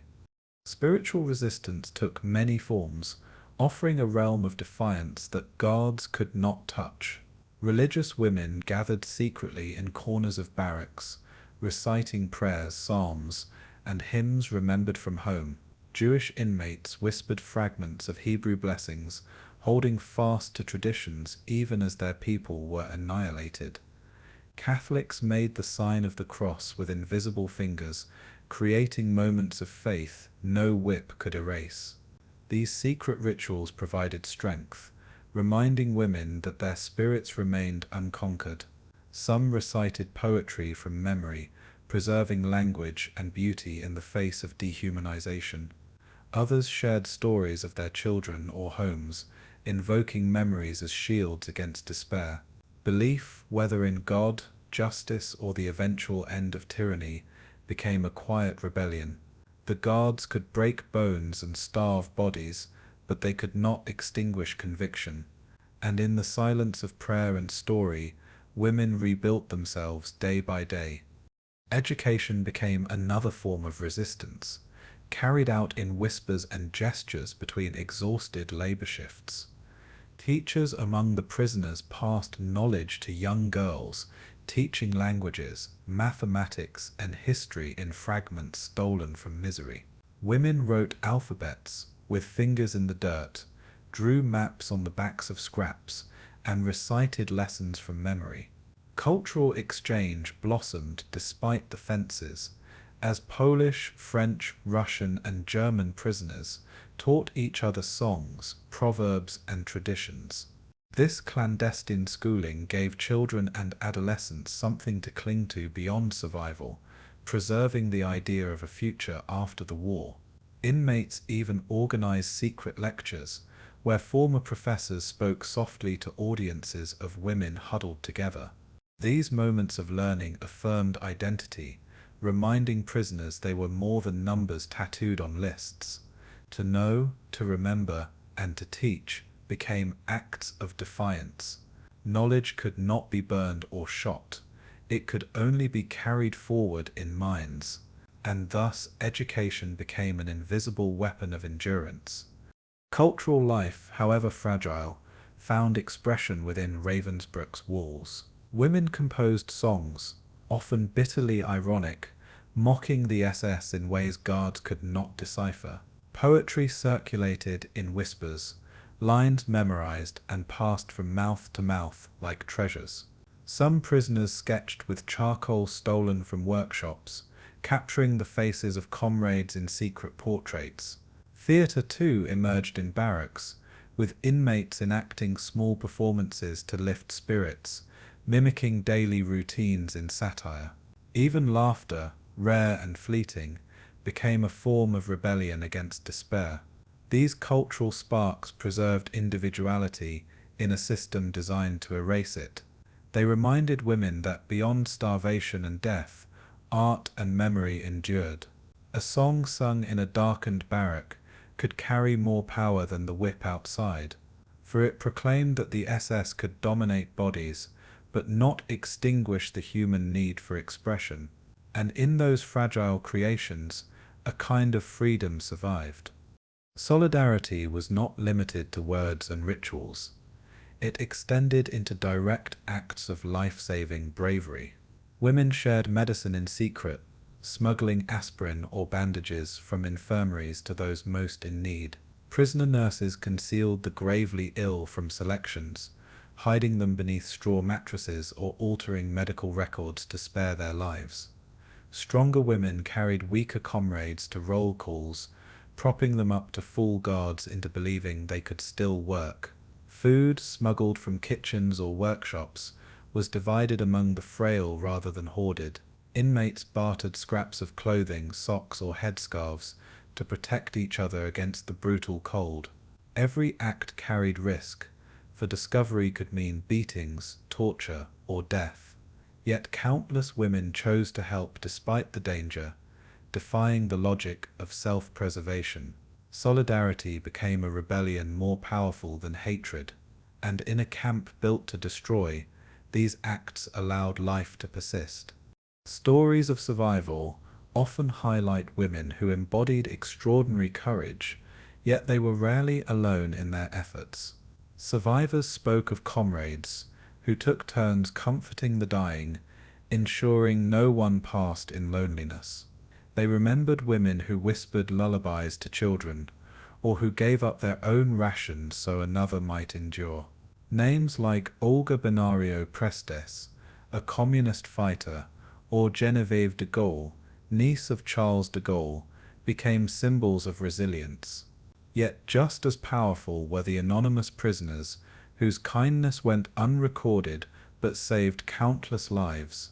These women transformed the camp's barracks into fragile communities where compassion outweighed despair. Their courage was not measured in great escapes, but in everyday endurance. They proved that solidarity was not only moral, but essential to survival. And in their unity, they resisted the very foundation of the Nazi project. For the SS sought to isolate, divide, and dehumanize, but the women of Ravensbrück answered with community. This solidarity was not without cost, for kindness could invite punishment from guards eager to crush compassion. Women caught smuggling food or aiding the sick were beaten, placed in punishment cells, or sent to death. Yet even in the face of such reprisals, solidarity persisted, carried forward in whispers and hidden gestures. It revealed a truth about survival in the camps. No one endured alone. Testimonies of survivors often credit not their own strength, but the sacrifices of others who helped them through. Ravensbrück became a paradox, both a place of unimaginable cruelty and of profound human connection. Within its fences, women forged friendships stronger than the barbed wire surrounding them. These bonds outlived the camp, carried into testimonies, memoirs, and memories that preserved the truth. Solidarity was the one thing the SS could never fully destroy, and it became the quiet victory of those who endured. By the end of the war, these stories of kindness, culture, and courage formed part of Ravensbrück's legacy, offering a counterweight to the horror. Survivors recalled not only the cruelty of guards and the stench of crematoria, but also the acts of defiance that kept them alive.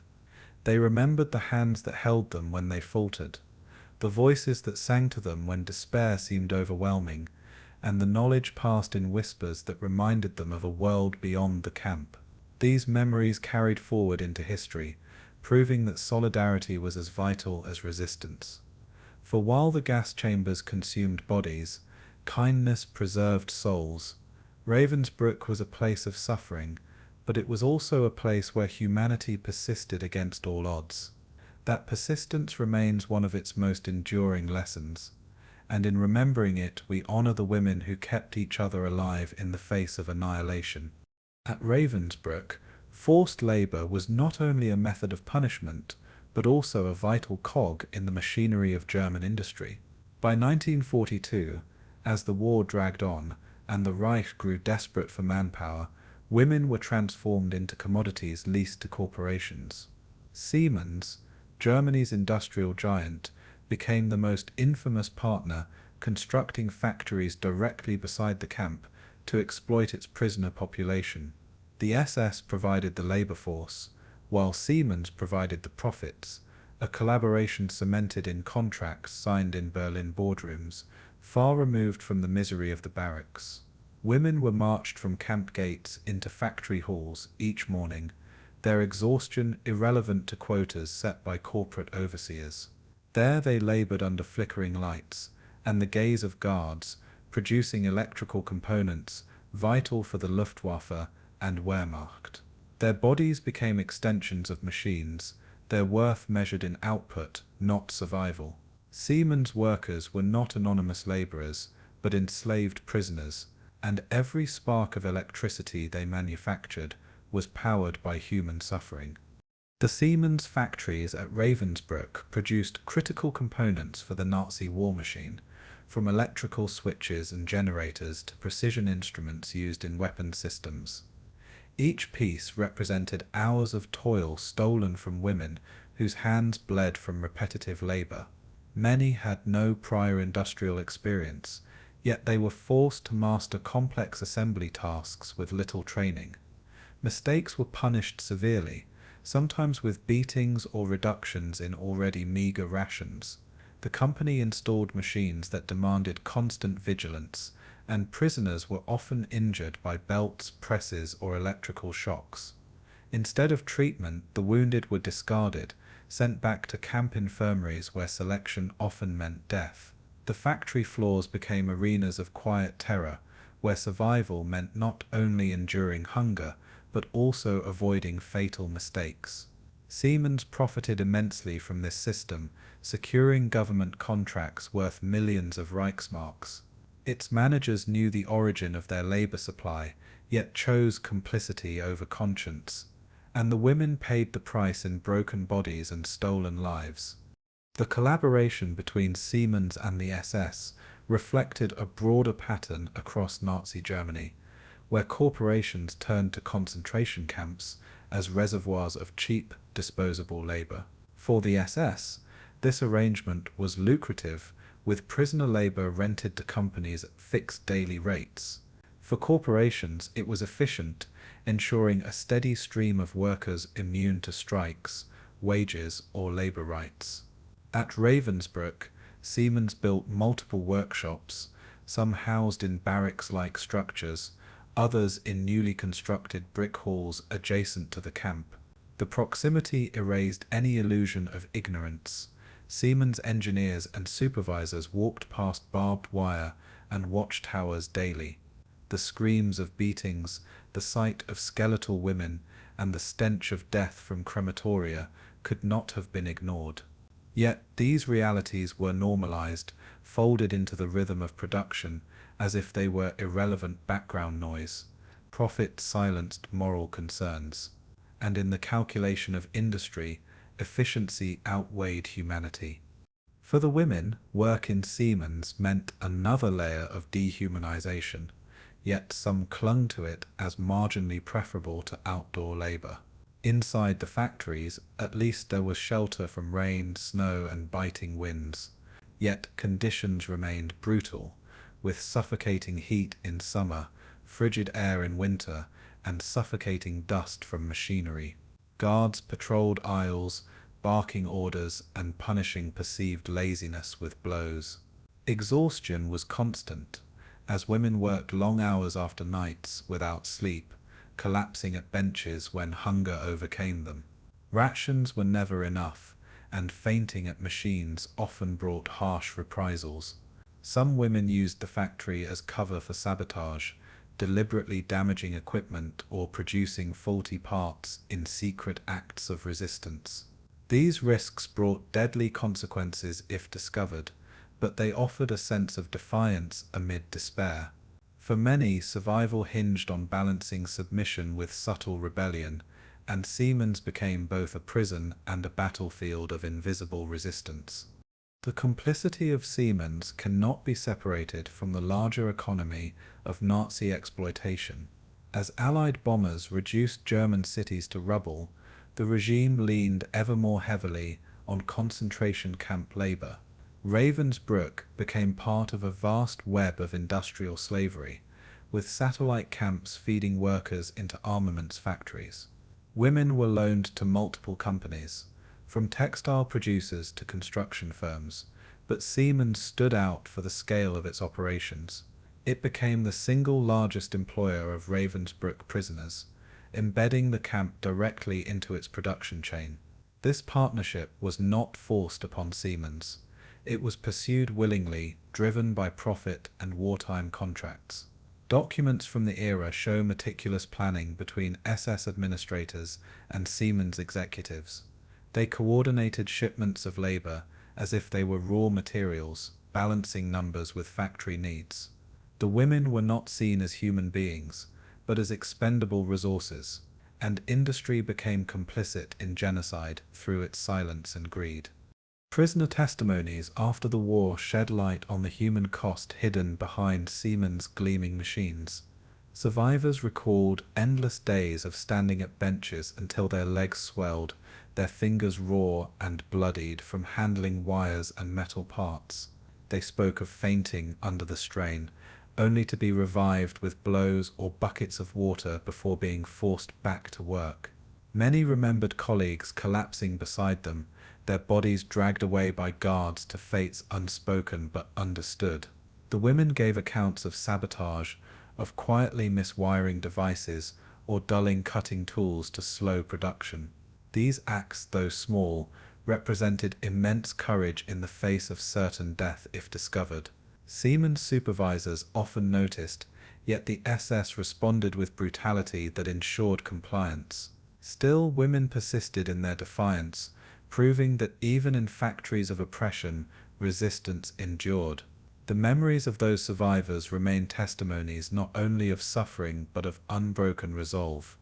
Corporate complicity extended far beyond Siemens, yet its role at Ravensbrück remains one of the clearest examples of how industry fused with atrocity. After the war, Siemens sought to distance itself from its past, claiming limited knowledge or control over conditions in the camp. Yet documents and testimonies reveal the company's intimate involvement.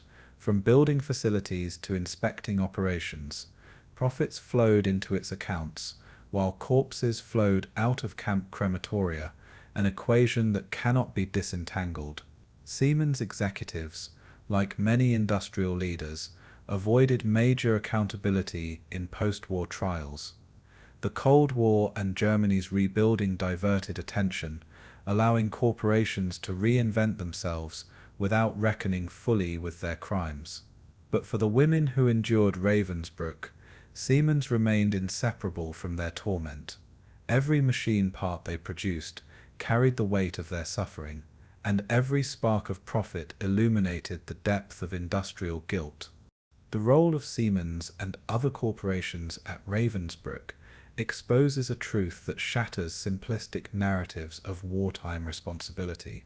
The Holocaust and Nazi terror were not carried out by soldiers alone, but enabled by a web of institutions, businesses, and bureaucracies. Industry profited from the camp system, feeding off its cruelty while sustaining its existence.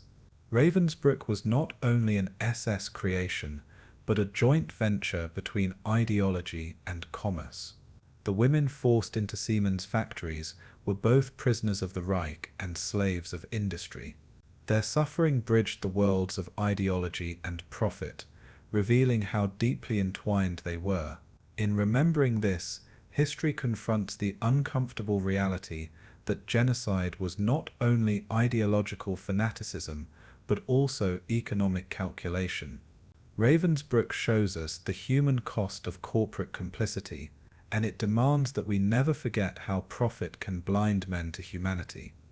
By the spring of 1945, Ravensbrück stood on the edge of collapse, a crumbling bastion of Nazi power as the Red Army advanced through eastern Germany. The thunder of artillery could be heard in the distance, shaking both guards and prisoners with the knowledge that liberation or annihilation was near. Inside the camp, chaos spread as the SS received conflicting orders, torn between covering their crimes and continuing their killing. Prisoners sensed a shift in atmosphere. Guards who once barked commands with absolute authority now betrayed signs of panic. Smoke from burning files rose above the camp as records were destroyed in a frantic effort to erase evidence of atrocities. Orders from Himmler called for evacuations, euphemistically described as transfers, but the reality was death marches designed to thin the ranks of survivors.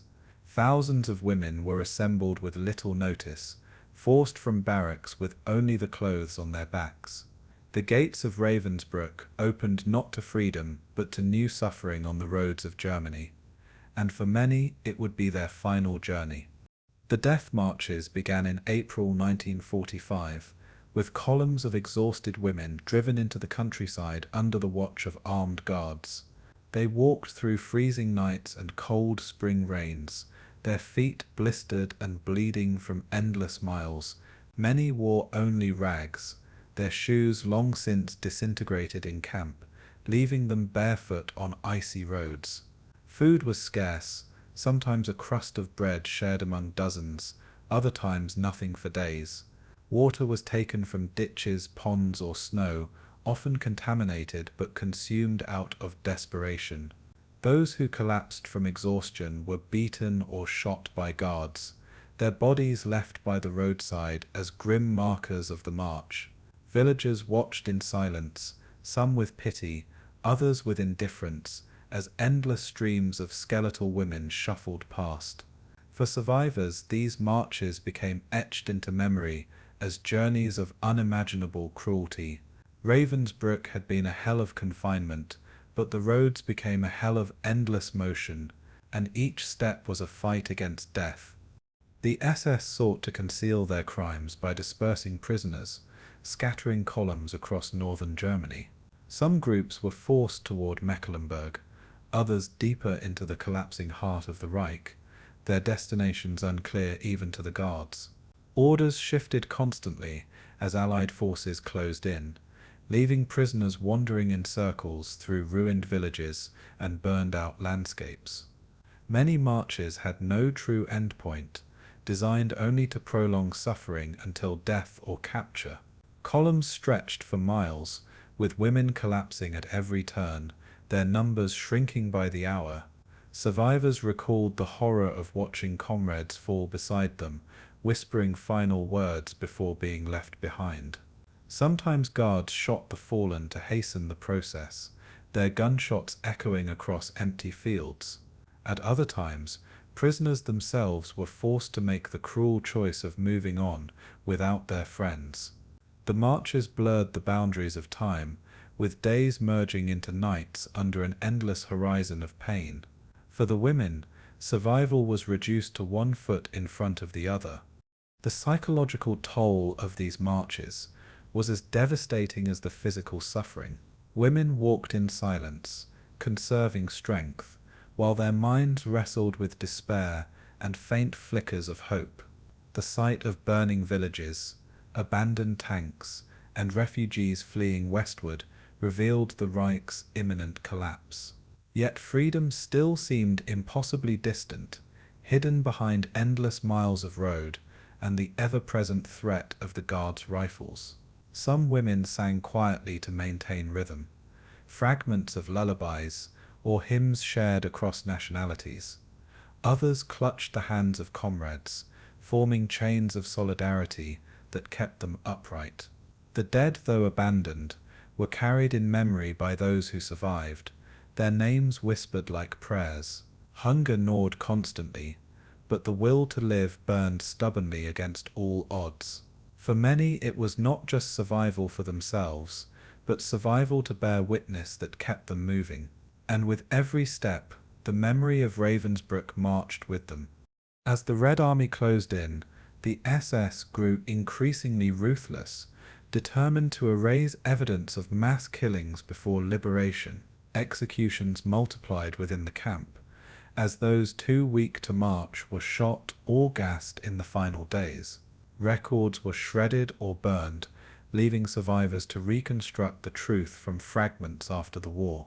Guards destroyed transports and facilities, yet the ashes in the crematoria and the scars on the camp's landscape could not be erased. In these final acts, the SS revealed both desperation and denial, clinging to control even as the Reich crumbled around them. For prisoners still inside Ravensbrück, the days before liberation were filled with terror and uncertainty. Women heard rumors of advancing armies, yet each passing hour brought new selections and killings. The camp became a place of frantic destruction, yet also of fragile anticipation. Hope and fear intertwined as liberation and death stood side by side. And the women who endured felt history pressing down upon them with every breath. Those caught on death marches sometimes stumbled into advancing Allied lines, their columns intercepted by Soviet or American patrols. Liberation in these moments was chaotic, as soldiers encountered groups of skeletal women barely able to stand. Survivors described soldiers weeping at the sight of their condition, unable to comprehend the scale of suffering. Food was offered, often too quickly, with overeating leading to sickness or death after months of starvation. The women staggered toward freedom with a mixture of relief and disbelief, struggling to accept that their ordeal was truly ending. For many, the joy of liberation was tempered by grief, as they looked back on the countless comrades who had not survived the march. The road behind them was littered with bodies, each one a reminder of cruelty endured. Yet even in their brokenness, they carried the knowledge that they had survived what was meant to kill them. Their presence bore witness to the crimes of Ravensbrück, and in their survival, the SS had failed. Inside the camp itself, liberation arrived on April 30th, 1945, when Soviet troops entered Ravensbrück. They found a shattered population of women, many too weak to stand, lying in barracks filled with disease and despair. The gas chamber and crematoria still bore the marks of recent killings, evidence of the horror that had unfolded until the very end. Piles of documents lay smouldering from the SS attempt to destroy records, yet enough survived to reveal the scale of atrocities. The women greeted their liberators with tears, embraces, and songs, though many were too broken to respond at all. Liberation was not a sudden restoration of life, but the beginning of a long struggle to recover bodies and spirits. Survivors faced months, even years of rehabilitation, their health shattered by years of starvation and abuse. Yet for those still alive, the sight of Soviet soldiers marked the end of their captivity. Ravensbrück had fallen, but its memory would live on, and the women who endured carried that memory into history. The evacuation and death marches of 1945 remain among the darkest chapters of Ravensbrück's history, a final cruelty inflicted as the Reich collapsed. These marches transformed Germany's roads into graveyards, where thousands perished in silence beneath the grey skies of a dying regime. They revealed the SS commitment to destruction until the very end, a refusal to allow prisoners the dignity of survival. Yet they also revealed the resilience of women who, against all odds, placed one foot before the other until freedom came. The smoke of burned records and the ashes of murdered victims could not erase the truth. Survivors bore it within them, carrying memories of comrades lost along the roadsides and in the chambers of the camp. Their stories became the ultimate refutation of Nazi efforts to silence them. Ravensbrück was liberated, but not before it claimed tens of thousands of lives in its final convulsions. And the death marches became the last bitter echo of its cruelty. On April 30th, 1945, the gates of Ravensbrück finally swung open to the soldiers of the Soviet Red Army, bringing an end to nearly 6 years of unimaginable suffering. The camp the Soviets entered was not a place of order, but a wasteland of despair, filled with the remnants of a system collapsing under its own cruelty.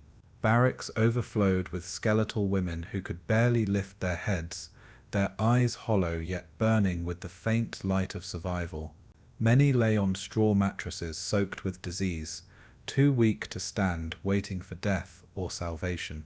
The stench of unburied bodies lingered in the air, mingling with the smoke from crematoria that had burned until the very last days. Piles of striped uniforms lay abandoned, evidence of the chaos that gripped the SS as they fled. Documents smouldered in heaps, half burned by guards desperate to erase their crimes. Yet enough remained to reveal the meticulous bureaucracy of murder. The liberators were confronted not with triumph, but with horror. And for the survivors, freedom began in silence, disbelief and tears. The first encounters between Soviet troops and prisoners were marked by scenes of both jubilation and stunned paralysis. Some women rushed forward to embrace the soldiers, kissing their uniforms and collapsing in sobs of relief. Others remained motionless in their bunks, unable to process that the nightmare had ended after so many years of captivity. Children who had survived clung to the hands of liberators, their frail bodies a living testament to resilience against annihilation. Soldiers themselves were shaken, many unprepared for the spectacle of suffering on such a scale. Hardened by years of war, they found themselves weeping openly at the sight of emaciated women and dying infants. Survivors recalled the mixture of emotions, joy at being free, grief for those who had not survived, and uncertainty about what awaited them beyond the barbed wire. Liberation was not an explosion of celebration, but a fragile, broken release from terror. For the women, the first breath of freedom was also a reminder of the countless who never lived to see it. And in that moment, history bore witness to both survival and loss. The physical condition of the survivors was catastrophic, presenting an immediate humanitarian crisis. Starvation had reduced many to living skeletons, their bodies so wasted that even food could kill if consumed too quickly. Diseases such as typhus, tuberculosis, and dysentery raged unchecked through the camp, spread by overcrowding and filth. Lice infested clothing and bedding, carrying infection from one body to the next. Prisoners were too weak to walk, some crawling on hands and knees in search of water. The camp's infirmary was overflowing, with no medicines left, and little more than rags to bind wounds. Soviet medics tried to bring order, but supplies were scarce, and the sheer scale of suffering overwhelmed every effort. Orphaned children wandered between barracks, searching for mothers who had long since perished. Women died even after liberation, their bodies too damaged to recover despite medical attention. For many, freedom came too late to save them, and for those who survived, it was the beginning of a long and painful recovery. The chaos of liberation was compounded by the logistical realities of war. The Red Army advanced quickly, leaving behind only limited medical units to manage the crisis. Food supplies were scarce, and distributing them safely was a monumental challenge. Starving prisoners devoured bread too quickly, their stomachs unable to handle nourishment after years of deprivation.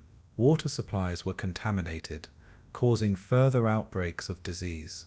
Soviet doctors worked tirelessly, improvising treatments and rationing medicine where they could, but the camp held tens of thousands, and the wounded far outnumbered the healers. Survivors remembered being moved into nearby villages, housed temporarily in abandoned German homes, while efforts were made to stabilize their health. Yet even in freedom, they faced hunger, illness, and uncertainty. The camp's fences no longer confined them, but survival remained an uphill battle, and the struggle to reclaim life had only just begun. Among the most heartbreaking aspects of liberation were the children who remained, fragile remnants of families destroyed. Infants born in the camp were skeletal, their cries weak, their survival uncertain, even in freedom. Young girls wandered alone, carrying memories of mothers executed or transported, their identities lost to chaos. Soviet soldiers lifted them in their arms, horrified that such small bodies could endure such torment. Women prisoners who had acted as surrogate mothers continued to protect these children, refusing to abandon them even after liberation. Many survivors later recalled the haunting silence of children who had forgotten how to laugh. For the Red Army, the discovery of these orphans was proof of the Reich's absolute cruelty. For the women, they were a reason to endure, symbols of hope amid devastation. Some children would grow to testify about their time in Ravensbrück. Others would never speak of it, their trauma too deep to put into words, yet all carried the weight of memory into the future. The SS had done everything possible to erase evidence before liberation, but the camp itself bore testimony no fire could conceal. The gas chamber still stood, its walls scarred with the residue of poison, silent witness to thousands of unseen deaths. Crematoria, hastily shut down, reeked of recent use, their chimneys still blackened with soot. Mass graves dotted the camp's outskirts, shallow pits filled with the bodies of those murdered in the final weeks. Survivors pointed to sites where executions had taken place, leading Soviet investigators through fields and barracks that had served as killing grounds. Burned records littered the ground, half destroyed but still legible enough to reveal the efficiency of SS bureaucracy. Ravensbrück's landscape became a map of atrocity, its scars etched into every wall and pathway. No amount of destruction could hide the scale of its crimes, and with liberation, the camp became both sanctuary and graveyard, a place where truth could no longer be buried. The emotional impact of liberation lingered long after the first moments of joy. Survivors spoke of the strange emptiness they felt, as if freedom itself was too heavy to bear. After years of degradation, many had lost families, homes, and identities, leaving them adrift in a world that no longer resembled the one they had known. They carried both relief and guilt, mourning comrades who had perished while wondering why they themselves had survived. Liberation offered the possibility of life, but not the restoration of what had been stolen. For the Soviet soldiers, the liberation of Ravensbrück became one of the most haunting memories of their campaign, proof of the barbarity they had fought to defeat. For the survivors, it became the defining moment of their existence, a fracture between the horror of captivity and the struggle to rebuild. Freedom was real, but so too was the shadow of memory, and that shadow never faded. The liberation of Ravensbrück was not an end, but a beginning of testimonies, of memory, and of justice still to come. The women who emerged from its gates carried with them stories that would shape the world's understanding of the Holocaust. They bore witness to gas chambers, slave labor, medical experiments, and the cruelty of a system designed to annihilate. Their survival itself was an act of resistance, proof that even in the face of destruction, life endured. The Red Army had broken the chains, but the burden of memory would rest forever on the shoulders of those who lived.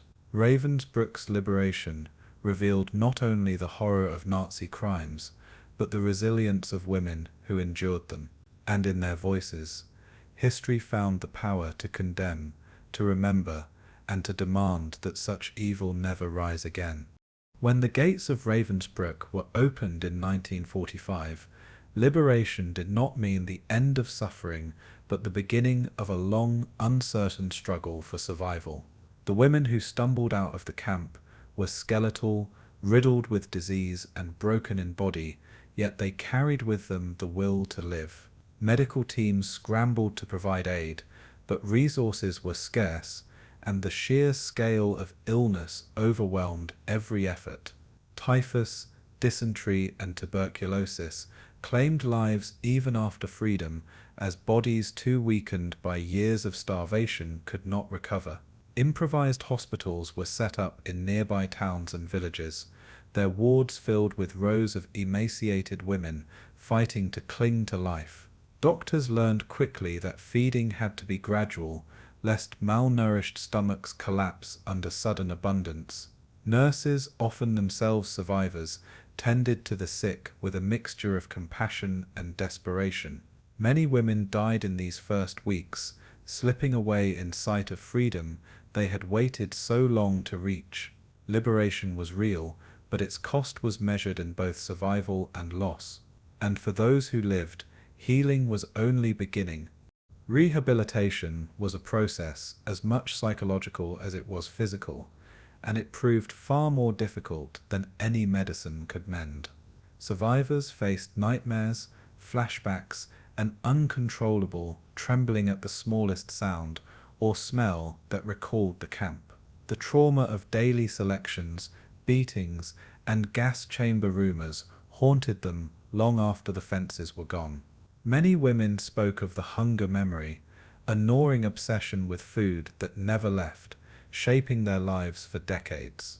Others were haunted by guilt, tormented by the question of why they had survived when so many others had not.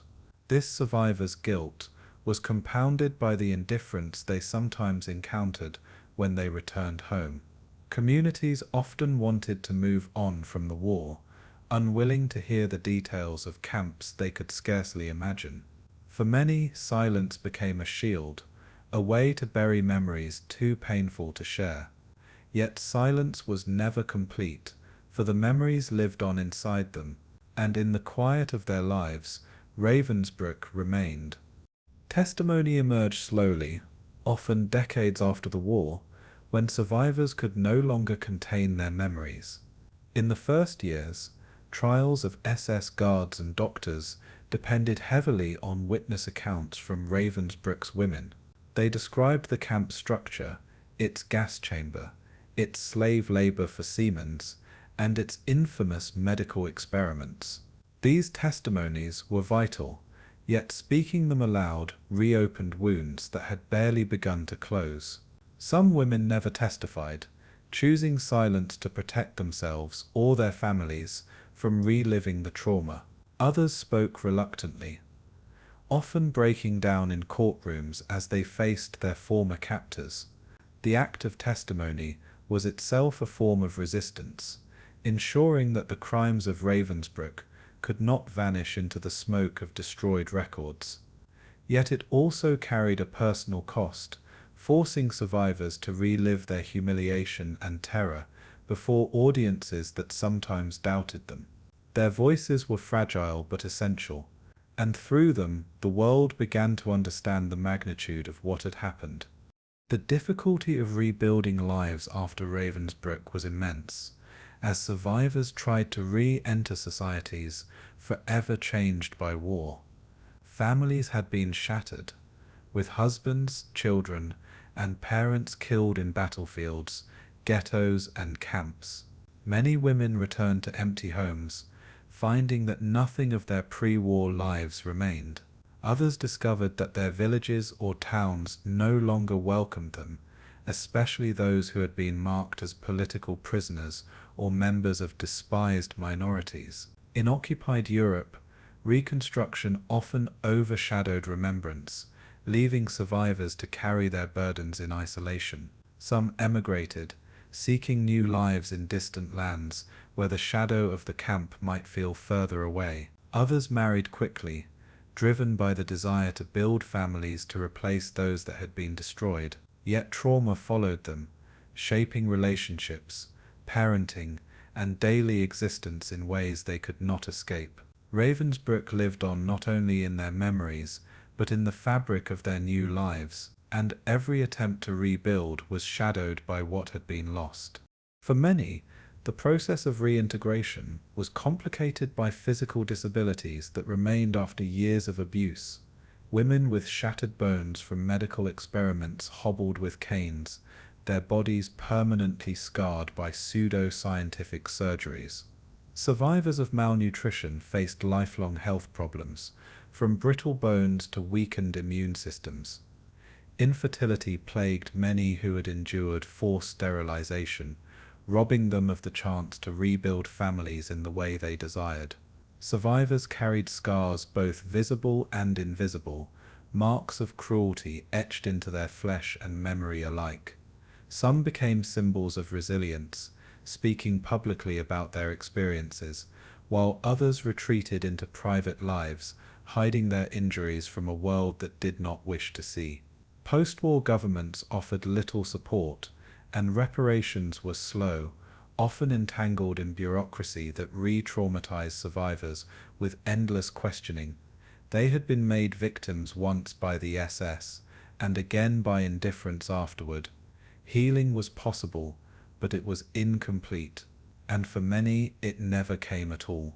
Children who had survived Ravensbrück faced their own unique challenges, carrying scars from experiences too terrible for young minds. Some had lost parents and grew up as orphans, raised by strangers or institutions in post-war Europe. Others were reunited with mothers whose broken health made them incapable of caring for children fully. These children often bore the weight of silence, raised by parents who could not speak of what they had endured. For some, fragments of memory returned years later. Roll calls in the freezing cold, the faces of guards, or the smell of burning flesh. Their trauma was generational, shaping families long after the war had ended. Psychologists who studied these children later found patterns of anxiety, fear, and distrust, passed down through decades. Ravensbrück did not end with liberation. It lived on in the lives of those who had been its smallest victims, and their stories are part of its enduring legacy. The cultural memory of Ravensbrück was carried forward not only through testimonies, but through acts of remembrance. Survivors founded associations, wrote memoirs, and returned to the camp for commemorations, determined to preserve the truth. They erected monuments and insisted that Ravensbrück not be forgotten, even as other camps dominated the world's memory of the Holocaust. Their efforts ensured that the suffering of women would not be erased, for Ravensbrück was unique in its scale and its focus on female prisoners. Museums and memorials grew slowly, often driven by the determination of survivors themselves, rather than governments.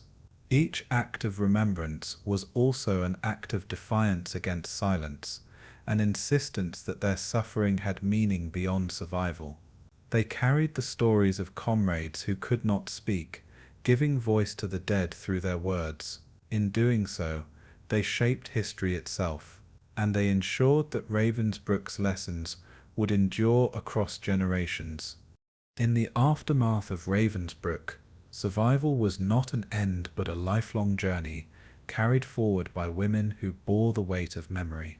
Their lives were testaments to endurance, resilience, and the human capacity to rebuild even after devastation. Yet their stories remind us that liberation did not erase trauma, nor did it restore what had been destroyed. Survivors carried scars that never healed, and the world around them was often unwilling to listen. Still, they persisted, living, remembering, and teaching, even when silence seemed easier. Ravensbrück's survivors became witnesses to history, custodians of truth in a world eager to forget. Their voices remain among the most haunting and powerful of the Holocaust. And through them, we are reminded that survival is not just the absence of death, but the ongoing struggle to live with memory. In the shadow of liberation, the world turned its gaze upon Ravensbrück and demanded justice for its horrors. The British occupation authorities, holding jurisdiction over the camp's territory, prepared one of the earliest war crimes trials dedicated to a concentration camp. In Hamburg in December 1946, the first Ravensbrück trial opened, placing 16 former guards and staff on the stand. Among them were notorious female overseers whose cruelty had shocked survivors and investigators alike. Survivors came forward as witnesses, their bodies still scarred, their voices trembling as they recounted the inhumanity they endured. They described beatings, selections, forced labor, and the medical experiments that left women crippled for life. Names like Dorothea Binns, Greta Bosel, and Elizabeth Marshall became infamous, their reputations sealed in testimony dripping with blood. The trial rooms were heavy with silence as victims faced their tormentors across narrow tables. The Ravensbrück trials were not only legal proceedings, but also acts of historical reckoning. And in those first days the world believed justice had finally come. The evidence presented at Hamburg was overwhelming, exposing the scale of female involvement in Nazi brutality. Witnesses testified to guards who whipped women to death, who drove them into freezing weather during roll calls, and who chose victims for the gas chamber with casual cruelty. Medical staff were accused of assisting in lethal experiments and neglecting patients until they died. Seamen implicated in forced labor lurked in the background, though few corporate figures were ever held accountable. Survivors recalled the piercing eyes of Dorothea Binns, remembered for her sadistic discipline and delight in punishment. Others spoke of Greta Bosel, who once declared, "If they cannot work, let them rot."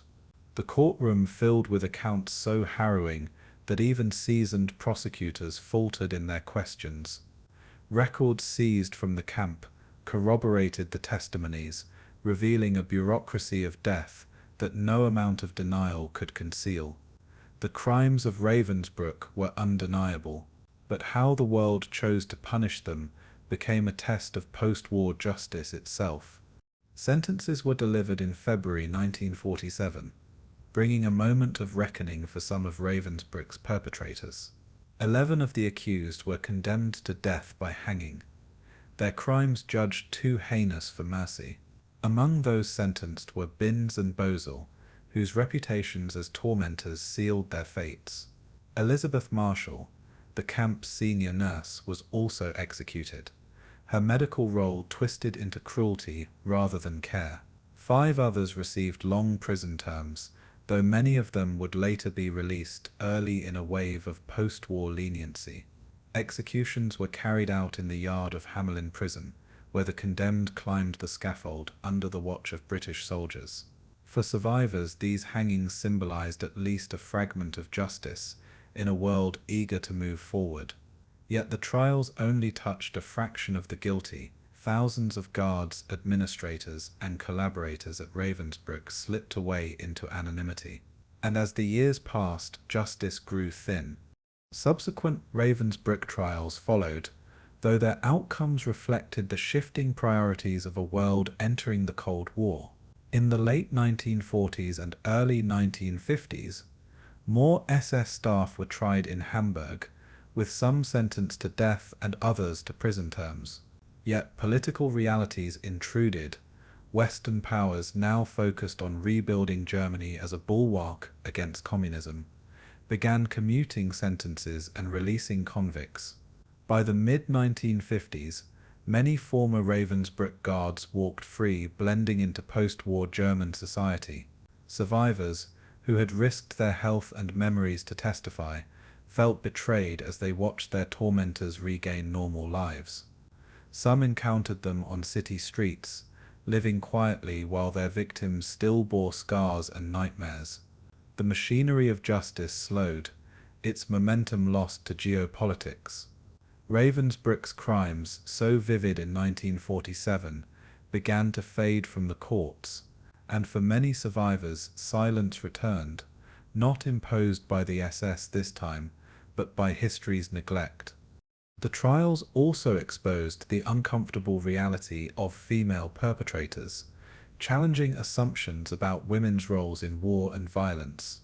In a world that preferred to imagine women as nurturers and caregivers, the image of female guards torturing and killing was deeply unsettling. Defense attorneys exploited this dissonance, portraying women as victims of circumstance or pawns of male SS officers. But survivor testimony cut through these arguments, insisting that cruelty at Ravensbrück knew no gender.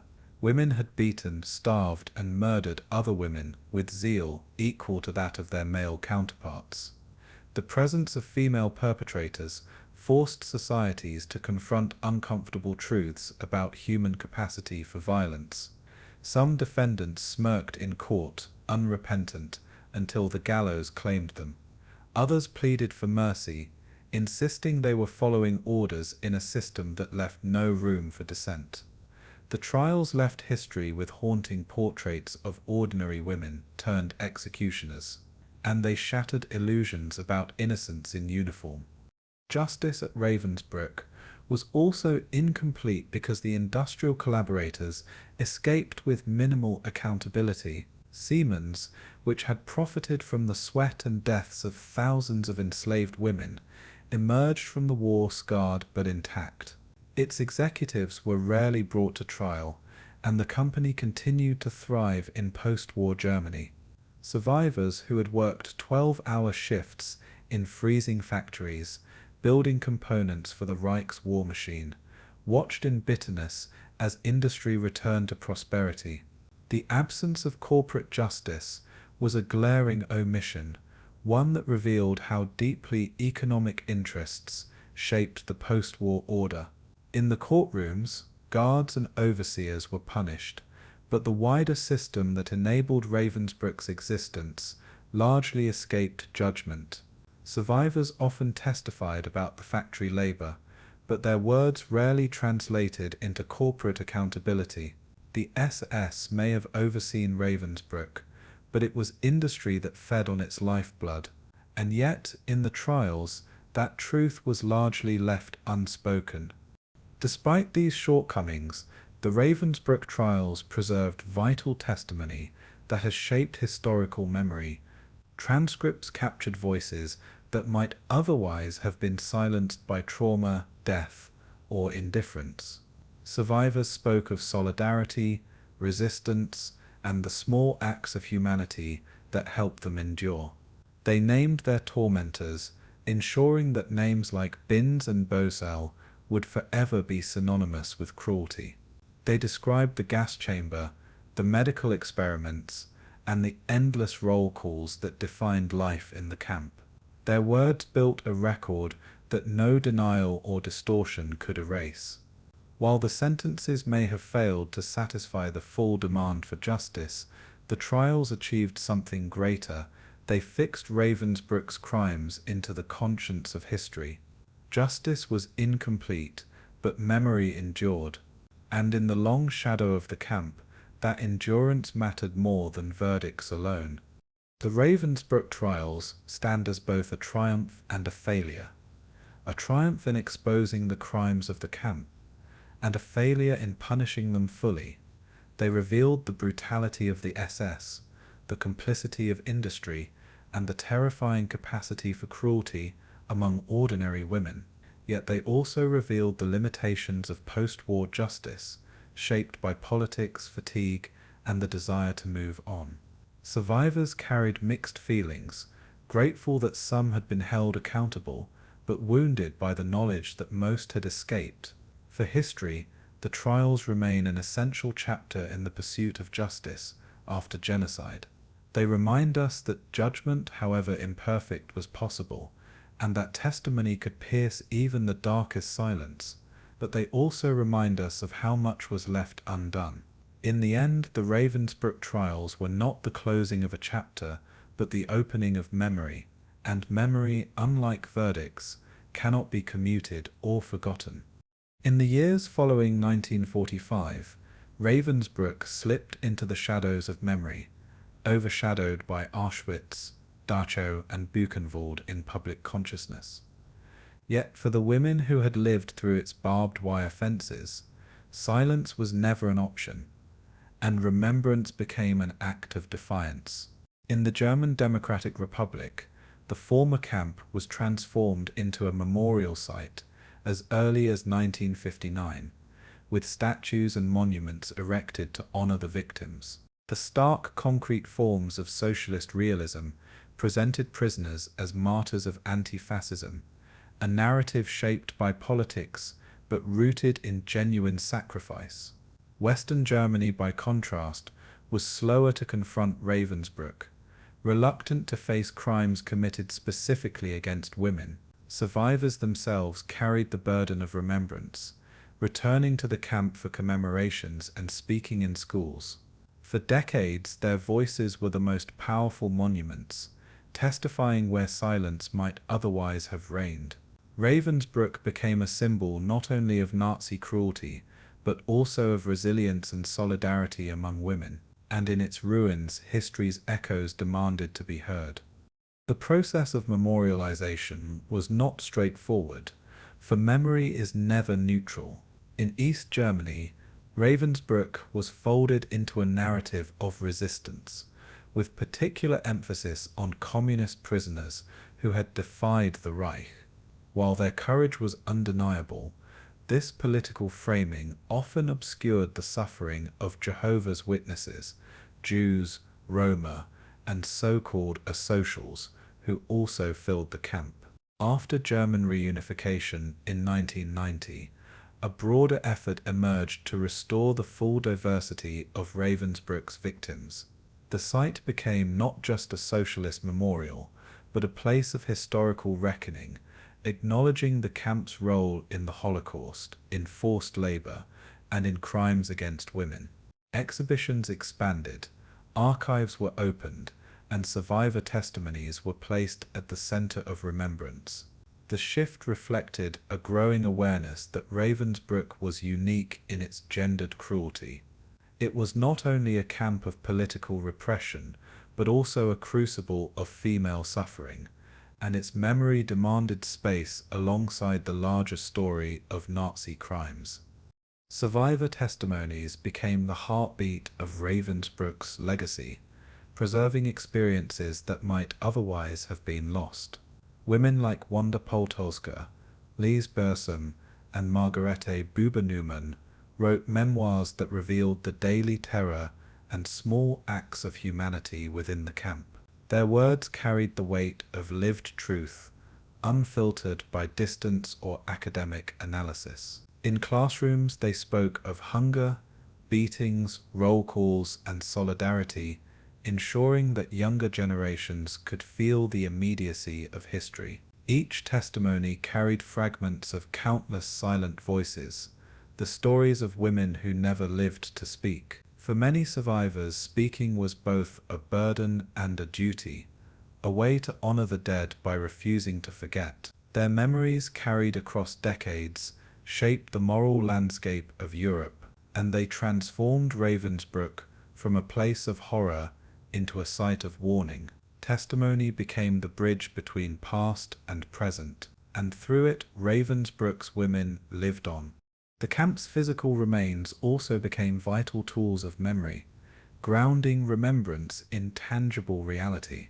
Visitors to Ravensbrück today walk past crumbling barracks foundations, reconstructed watchtowers, and the somber Appellplatz, where prisoners once stood for endless roll calls. The lake beside the camp, where ashes from the crematoria were scattered, lies in silent witness to countless lost lives. Memorial stones now line its shores, placed by nations whose women perished there. Museums within the camp preserve artifacts, striped uniforms, secret drawings, letters smuggled out under threat of death. These objects speak with a quiet eloquence that no textbook can replicate. They remind us that Ravensbrück was not just an idea, but a physical machine of oppression. Standing in its ruins, visitors confront the scale of suffering and the resilience of those who endured. The stones, the walls, the silence, they all testify without words, and they ensure that Ravensbrück cannot be erased. Beyond Germany, Ravensbrück's memory spread through international networks of survivors and scholars. In France, Poland, Scandinavia, and the Soviet Union, associations of former prisoners kept alive the memory of their comrades. Annual gatherings became rituals of remembrance, with women traveling long distances to share stories, light candles, and read names of the dead. These meetings carried profound emotional weight. For each year, fewer survivors remained to attend. As their numbers dwindled, their urgency grew, pressing the next generations to take up the work of memory. Universities and institutions began to study Ravensbrück, recognizing its unique role in the Nazi system. Historians emphasized the importance of its focus on women, exposing the intersection of gender, power, and violence under the Third Reich. International memorials and plaques honored the victims, ensuring that Ravensbrück was remembered not as a footnote, but as a central chapter in the history of Nazi crimes. Its legacy crossed borders, and with it, the memory of women's suffering transcended nations. Ravensbrück's story also shaped how the world understood gendered violence in times of war. The camp revealed the ways in which the Nazi regime targeted women not only as enemies but as bodies to be broken, exploited, and annihilated. It forced societies to confront the role of women as both victims and perpetrators, shattering simplistic narratives of innocence. The female SS guards of Ravensbrück stood as stark reminders that cruelty knows no gender. Meanwhile, the solidarity among prisoners highlighted women's capacity for endurance and resistance, even under absolute dehumanization. These lessons resonated in later decades as scholars examined gendered violence in conflicts from Bosnia to Rwanda. Ravensbrück became a reference point, a warning, and a lens through which the brutality of modern war could be understood. It was not just part of Holocaust history, it was part of the global story of women in war, and its legacy continues to shape how we interpret that story today.